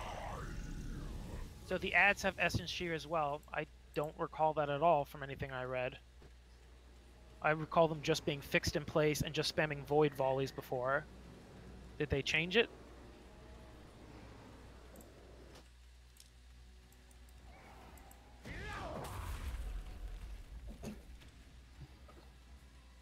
Yeah, they chase you around and shear. I have Yeah. many lucky dudes you like. Okay. So yeah, that was better. I think that position is going to work a little bit better. Less running around like crazy. We'll just have 2 positions. 1 position, then a 2nd position done. People just have to be a little bit more careful. Remember, try not to back up. Try to move to the right with stuff if you can range. If we back up, it cuts into our space. Once we get to the 2nd position, once he transitions, I guess if you guys, if we try to always use the same, I'm going to put some markers down just so that we can make sure we leave one spot completely clear of orbs, so that will be our spot that we fight the ads in. So when you drop down, don't bring the boss towards us. Drag him to the spot behind him, since he's already basically against that wall behind him. And I will put a couple markers down just for the initial position, the 2nd position, and then the position I want us to be in, which will be a little bit off to the back right side. Once he's doing the transition, everybody kind of head towards the 3rd marker, but don't stack up. Stay 8 yards apart, but everyone should be close enough so that we can heal each other, because there's a lot of damage. Tanks, you should decide which one of you is always picking up the skull, which one of you is picking up not the skull. Make sure you put the ads close to one another. Face them. Oh, actually no. Can they? I don't think they can be close to one another. Yeah, they can't be close to one another. That explains the other thing. They can't be stacked up. If they're within 40 yards of one another, they take no damage. And they do a lot more damage. That's also probably why you died. So when you pick them up, separate them by 40 yards. If they have the debuff critical mass on them, you know they're too close. Make sure when you pick them up, you make them face a wall so that... God damn it. Is that guy fucking drunk? Make sure you pick them up. Make sure you face the wall so that no one else can get hit by the cleave. Make sure they're 40 yards apart. They don't hit that hard normally. They had 100% increased damage because they were too close to one another. So they shouldn't be hitting that hard at all. And then we'll just cycle through interrupts as much as we can. So, better. Let's continue improving. All right. Can we get shout, please? 4, 3, 2. Shout as we're jumping in. So I'm gonna take a moment to put some markers down. So yeah, 1st position's over there by the skull, or by the X, excuse me.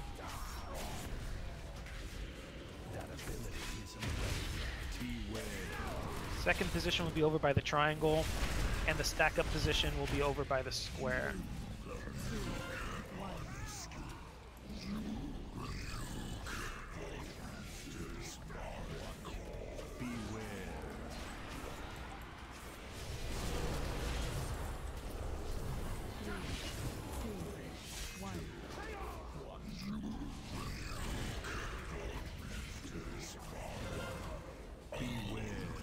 Pick that up. 3, 2, 1.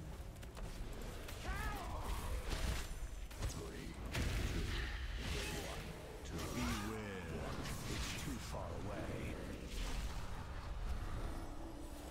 Make sure you're far apart, guys. 1.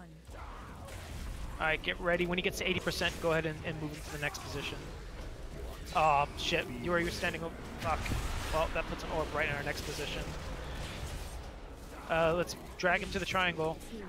We already have some shit there, but drag him towards the triangle. Keep the square clear as much as you can from orbs.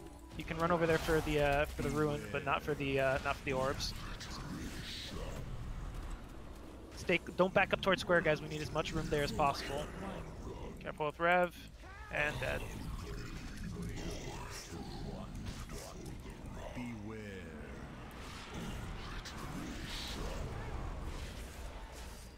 Three, two, 1.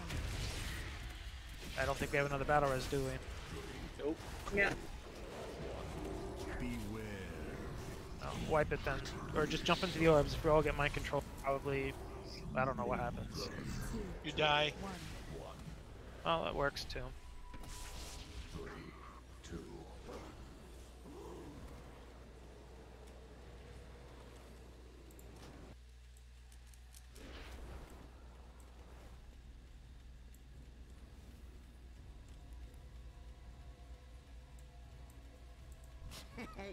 Nelly deals for a friend of the Grumbles. Like you.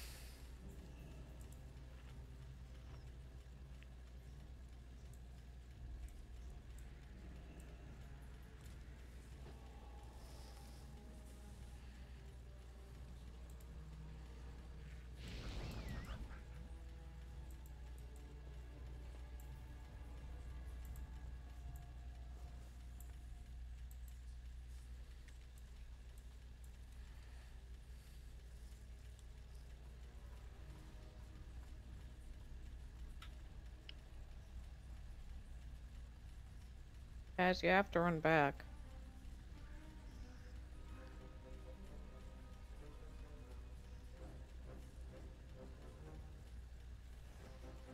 I'm just trying to figure out what's happening with the tanks. Because, I mean, it's exactly what we saw in Zul's yesterday. What ended up taking so long once we started getting to phase 2. We had like an hour and a half almost where we just kept having tank deaths, and that's what held us back from the kill yesterday. And right now, it's what's holding us back from being able to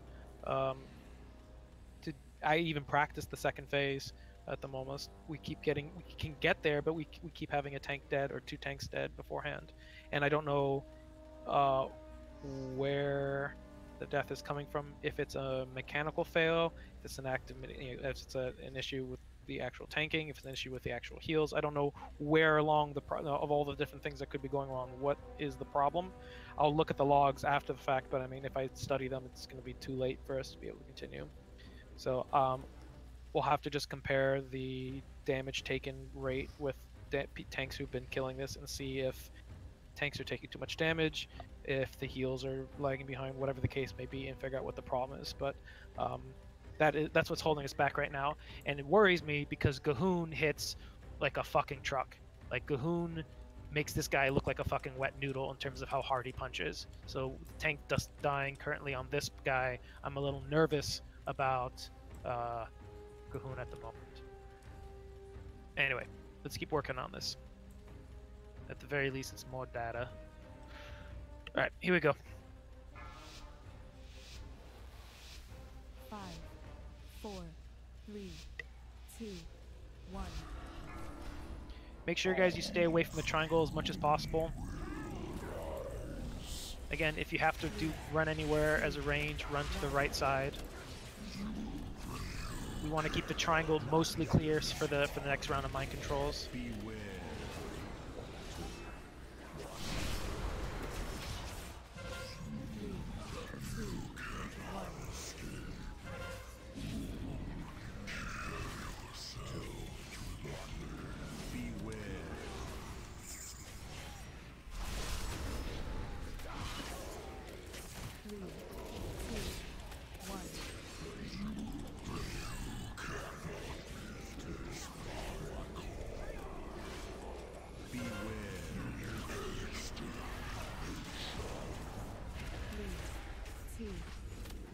When he gets to 80%, rotate him to the triangle. That's a good meter. Beware.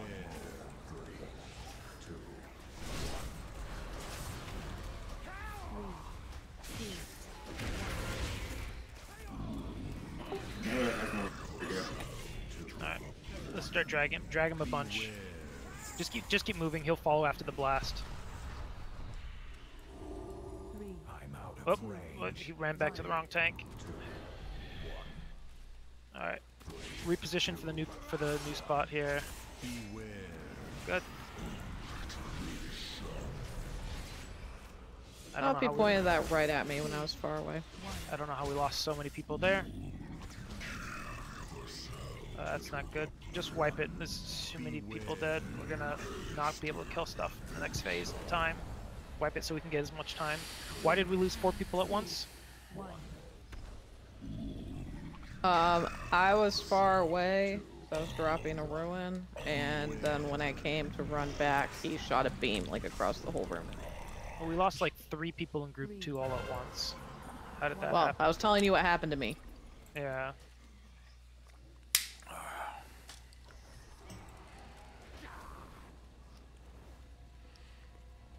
To the people in group 2 that all died, what happened to you guys?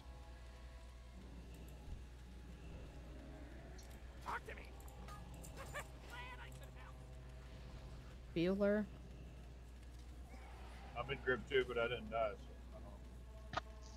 I thought we lost Wave, Shake, and Solo all at once.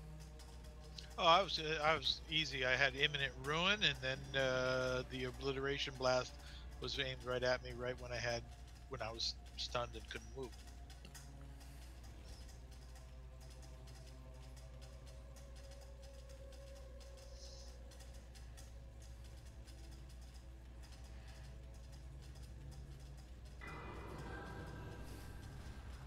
Yep.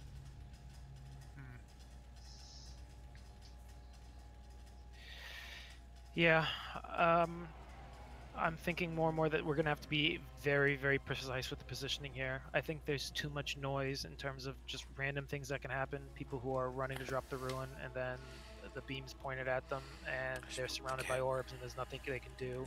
We can control where the orbs are placed. We can control where the ruins are detonated. We can control where everything else is. And I'm thinking that without controlling all of it, there's just constant chance for things to overlap and drop people.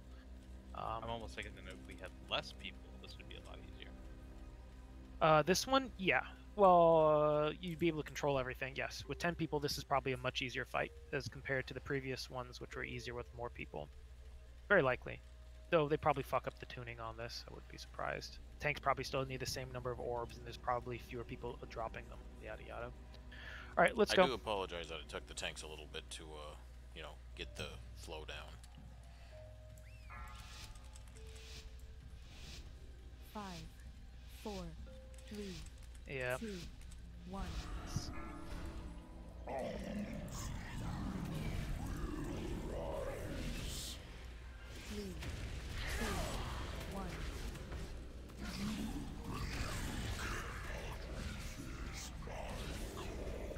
Beware. Closer. It's too far away. Melee, keep in mind, you can probably spread out within 8 yards in front and in back of one another. Like, since his hitbox is so big, you can be off of me. You can actually have somebody 8 yards behind another melee to spread out. So you actually have a lot more real estate than it looks. Beware.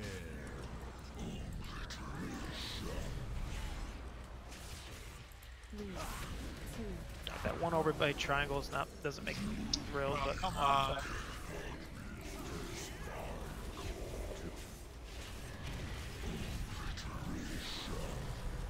Get ready to drag him after the next round of orbs. Alright, drag him over to the triangle. Beware.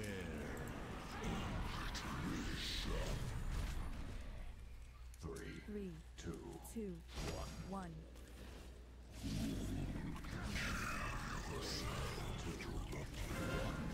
Beware. Whoever's dropping ruin over there, make sure you run back over here so we don't get anything over by this. Oh, fuck, we have a bunch by the square. 3, 2, 1.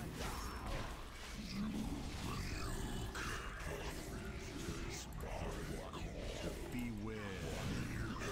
Spread out more guys, 8 yards apart.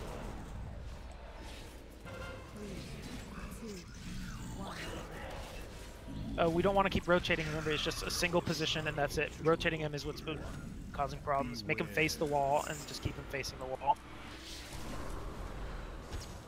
3, 2, I'm out. Only the tank in front of him against the wall there. We'll be transitioning very soon. Keep the area. Square is not going to be our stack-up point because it's too congested. Head over towards the purple, guys. Knock people out. Head towards the purple. But do not stack up. Stay 8 yards apart as you head over. Watch for orbs. I have tank rev or the skull. Knock these people out. All right, knock them out. All right, good. Now, yeah, you're grabbing the one with this. So I changed the marks. Make sure they're 40 yards apart. I'm in a sphere. How the hell did that happen? They shouldn't spawn anymore. Did you run into it? The target. Alright, void volley 3 times. Yeah, we didn't pick things up. Yeah, so let's be clear. When he runs to the center, he spawns 2 more orbs. I expect 2 people to get put in orbs and not a single person more for all of phase 2. Anyone who gets put into an orb after that ran into the orb and hinders our ability to handle phase 2. Let's try to get one more attempt. The idea is we head to that mark, we spread out, like, once he's transitioning, and it's clear he's transitioning, the entire raid needs to make it over to wherever our stack-up point was, which is normally square, but that got too filled, so I put a purple diamond mark. We all have to be there and all be 8 yards apart. Plenty of room. Don't worry about any damage, anything. You just need to stay away from everybody. Knock 2 people out of the orbs. Great. Pick up the 2 ads. 40 yards apart. Kill 1. Interrupt the other. Dodge the beam. That's it.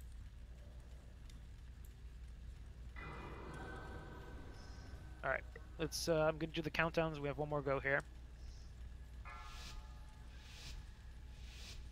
5. But be very careful when running. Running to the other side of the room. Like, if you try to run through his hitbox, you're absolutely gonna run into orbs. I almost ran into 3 trying to cut through him. You can do it, you just have to be very careful and make sure you are looking onto the other side of him before you try to run through.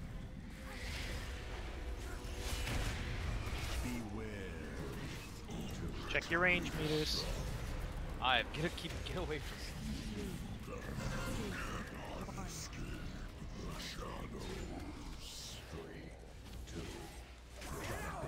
Oh, that's dangerous.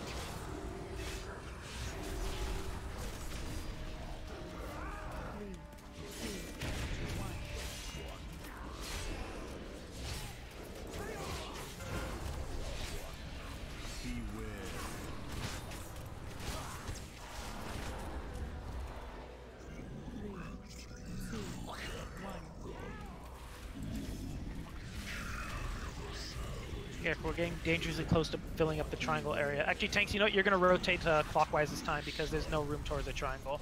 Range, you should hang up by the triangle now because that's where apparently everyone has already been.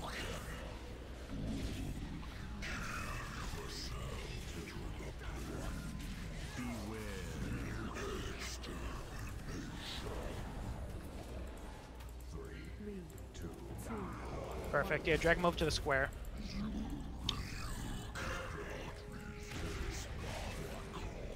Alright, stay towards the X range. You don't want to move anywhere near the purple diamond. Everyone should stay away from that purple diamond. Even if you're running ruins, just be safe. We want that area completely clear of shit. So drop everything we can by the X if we can. I'm gonna die.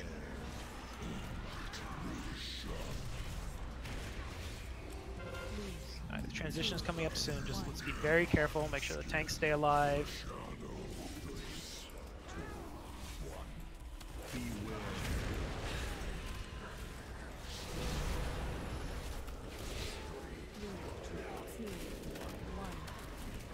Alright, transitions incoming, guys. Head towards the purple diamond, but spread the fuck out. Spread out.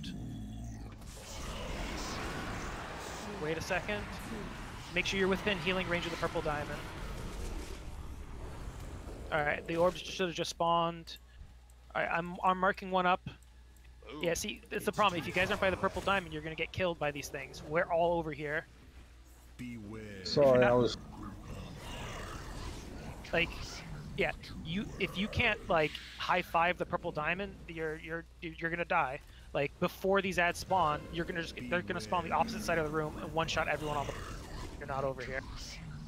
Okay, so I would say it's like there was no way in hell I was gonna get some purple diamond. I'm just letting you know, no matter how quick I am, I was already off to the side trying to get rid of a void. Yeah, not only that, but like where the exactly right where the location I'm at, where that purple Yeah, diamond there was a giant blue portable in the way. I couldn't even see the marker. Here's something I need to stress though. When he runs to the center and he's casting that thing, there's zero DPS on him. Completely ignore him. I think a lot of people are trying to attack him until he's unattackable, and that's not like he does like a 6-second cast. I'm healing, and I can't let the tanks drop. So for me to go around, go all the way on the other side of the room to look around this thing that's blocking the purple diamond, I cannot see it. My point is, when he's running to the center, there's no tank damage anymore. He stops attacking the tanks. So I'm saying when he starts running to the center and then casts his 5 to 6 second cast, we have basically a 10-second window to get over the purple diamond where no one's getting punched, no AoE's being cast. The only thing he does is 2 orbs and maybe 2 ruins. I don't know if he does ruins or not, but that's it. So I think people are trying to fix a bunch of other problems and delaying the positioning, and I think the positioning is everyone's first concern, and second to that is any other DPS or heals or anything like that. But I think people are worried that about that transition, how important the positioning is there, because if everyone runs over there, no one's gonna be able to get heals, and if you're not there in time, you're not gonna get freed. Like if you're on the other side of the room, that's it, you're just there and you're gonna die in the void zone. So we just have to make sure we get there. And when it comes to heroic, as soon as he starts doing the cast, he starts spawning ads around random people. So if everyone's not grouped up, those ads that he spawns don't move. So if it spawns any ads on the opposite side of the room, they're going to start wiping the raid. He does that on normal, I'm pretty sure too. He spawns the 2 big ads. I haven't seen the little ads. No, he spawns the little ones too. Does he? Yep. Okay. I have not actually seen a single one. Yep, he spawns them a little bit into the phase, but I've seen them.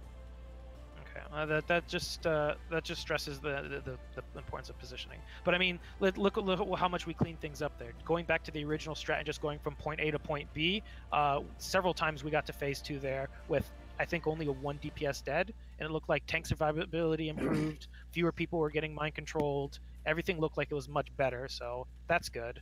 We just have to clean up the transition into that second phase, similar to like what we had with Zool. Clean up and make sure people are getting to where they need to so that everyone can survive. And if there's a problem with positioning and all that in getting there, as we're approaching the transition, we know when he's going to hit 66%. People need to start planning their route or start moving there slightly ahead of time if they feel like they need more time to do so. Or if they're in a position where they can't head to the purple diamond from their current spot, make sure they're in a position that they can head to the purple diamond from that spot. What sucks is I can't. I wish we could sit in the room. I could put the markers down and say, "Here, we're gonna stand here. Don't move beyond these markers. Then we're gonna move here. Don't move beyond these markers. Keep this third area clear. Leave a clear path from here to here." Like I wish I could put all the markers down there and then just basically box people into between markers and everything. But the problem is I can't. There's no time. Like I could say pull and then just waste an attempt while I'm just putting everything down, but that sucks. But so what it I'm is a tough hearing is fight. it's an adaptive fight, and the onus is on us to adapt.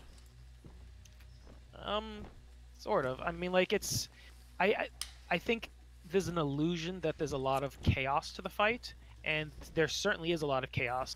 But I think you can control quite a bit of it, and sticking to a strict set of rules in terms of where you can and cannot stand, what's the priority of, like positioning is priority over heals and damage and every single thing, like making sure we're always in good spots sets us up for the future, because I worry that like even if we made it through phase 2, for example, and we're starting up the next phase 1, not all those orbs are going to despawn right away. If we don't have enough room to go through 2 positions in the second phase 1, then we hit a wall. We're just stuck. So like I worry that I don't know exactly when those orbs despawn, and if we don't place things more carefully in phase 1, I think we're going to see not only the transition to phase 2 being a problem, but the transition back to phase 1. So I think we just have to change what I think some of our priorities are in terms of positioning and movement, and I think do a lot better. The tanking looked better on those last couple goes. You guys didn't drop. It seems like things worked out well. I think part of it was also the healers not having to move nearly as much, where they were able to get a lot more heals off of you guys. So progress. It is tough.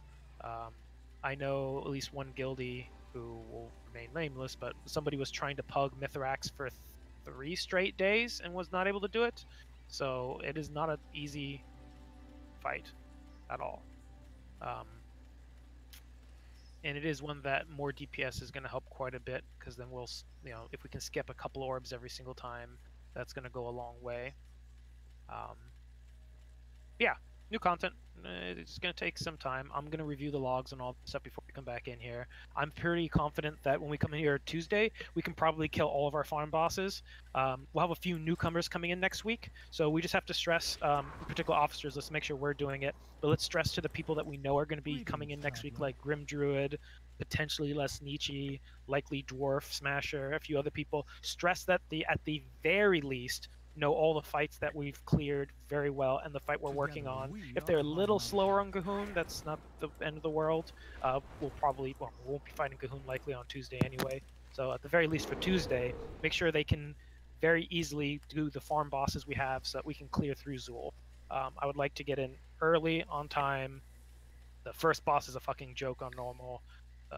Mother is pretty easy as well now that we know what to do.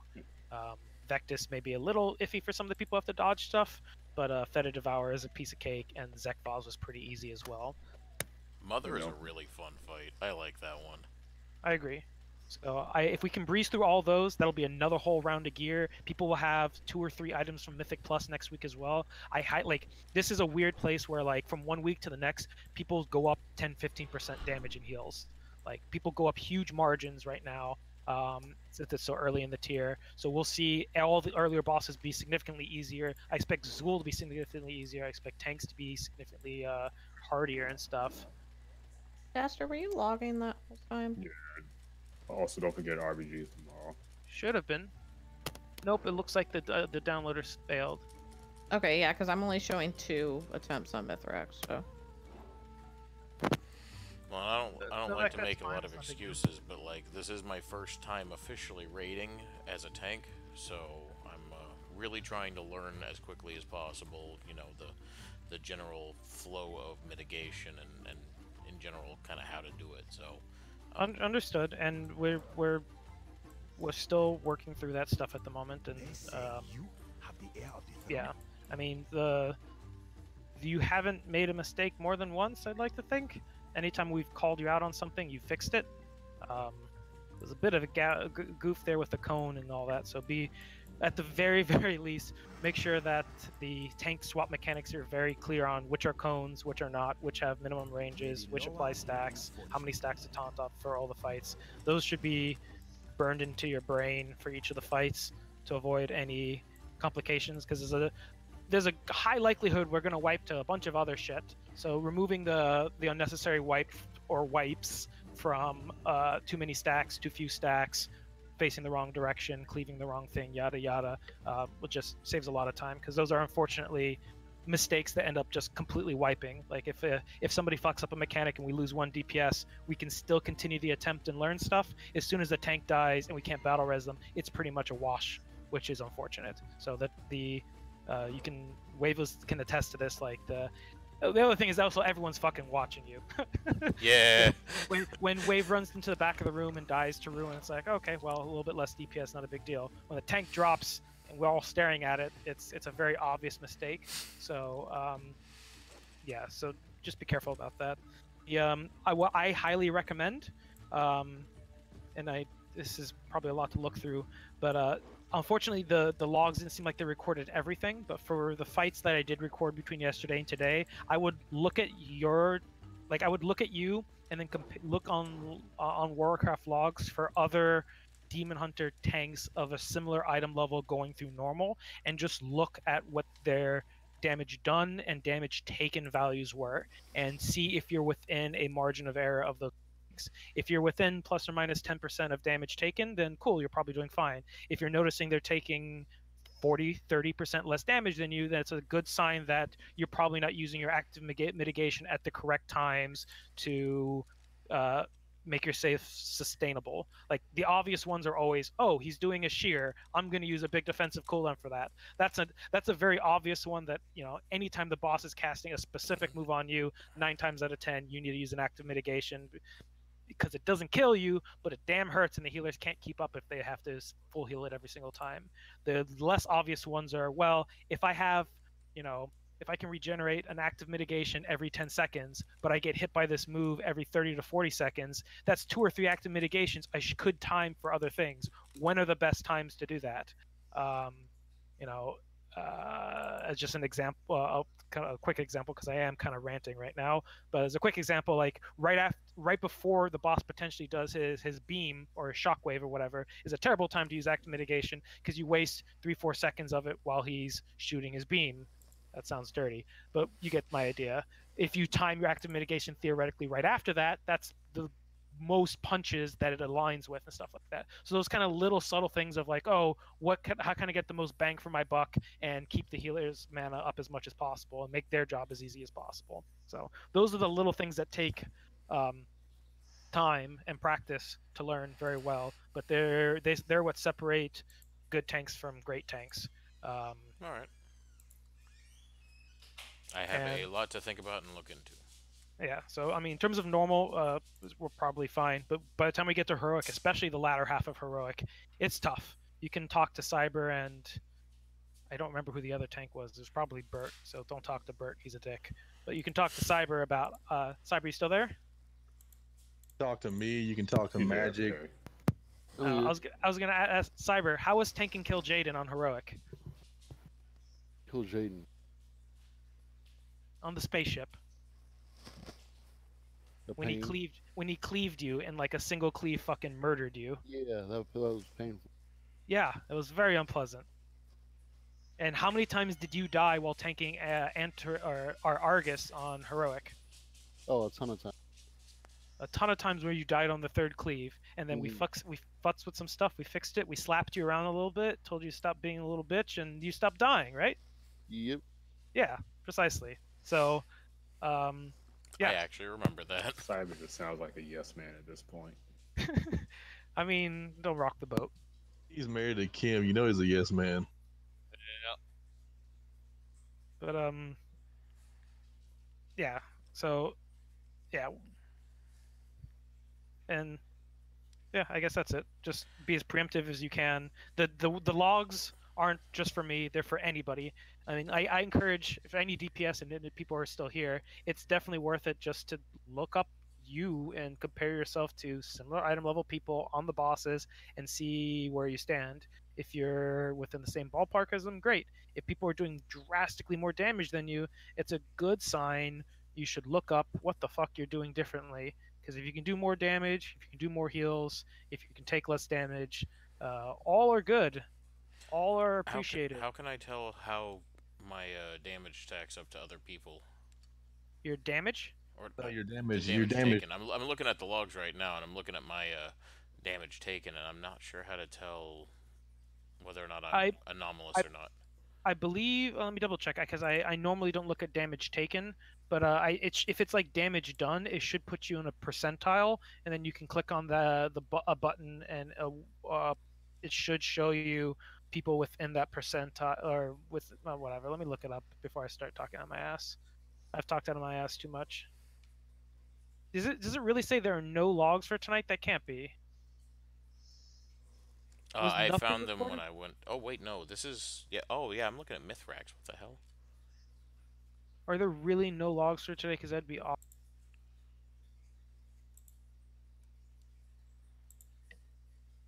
No, okay. There's wipes for Mythrax. Okay, yeah. So if I look at, let's see, this one. If I look at this and I look at damage taken, then I go down to you. Does it compare you? Or it might not do that just like it does with damage done. So eye level percentage.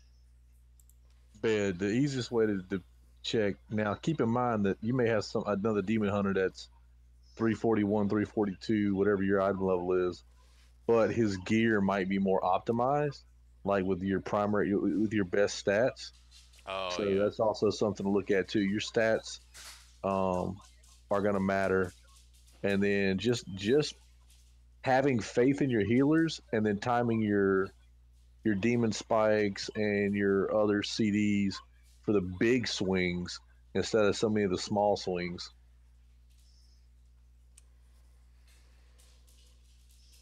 Yeah, I'm trying to see here. I don't think it does the same thing for damage taken as it does for damage done.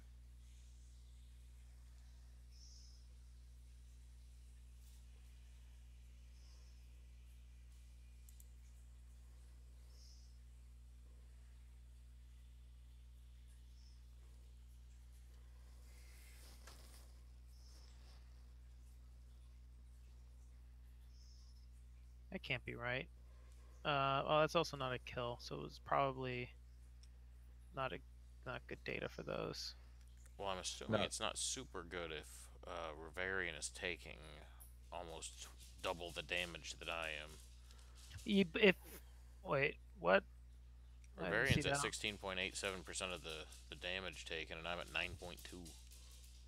But he also, it says he mitigated 46% and you mitigated 37. Oh, okay.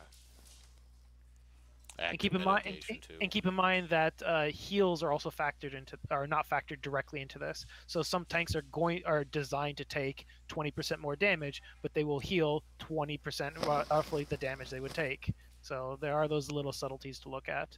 I don't know if it counts all that because I honestly haven't analyzed tanks in a while, or probably ever with this damn tool.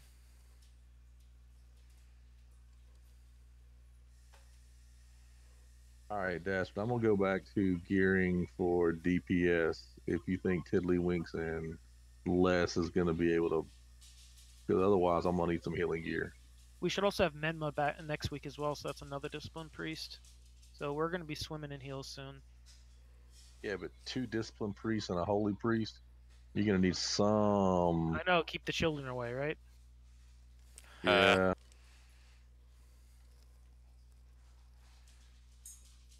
Yeah, we'll see.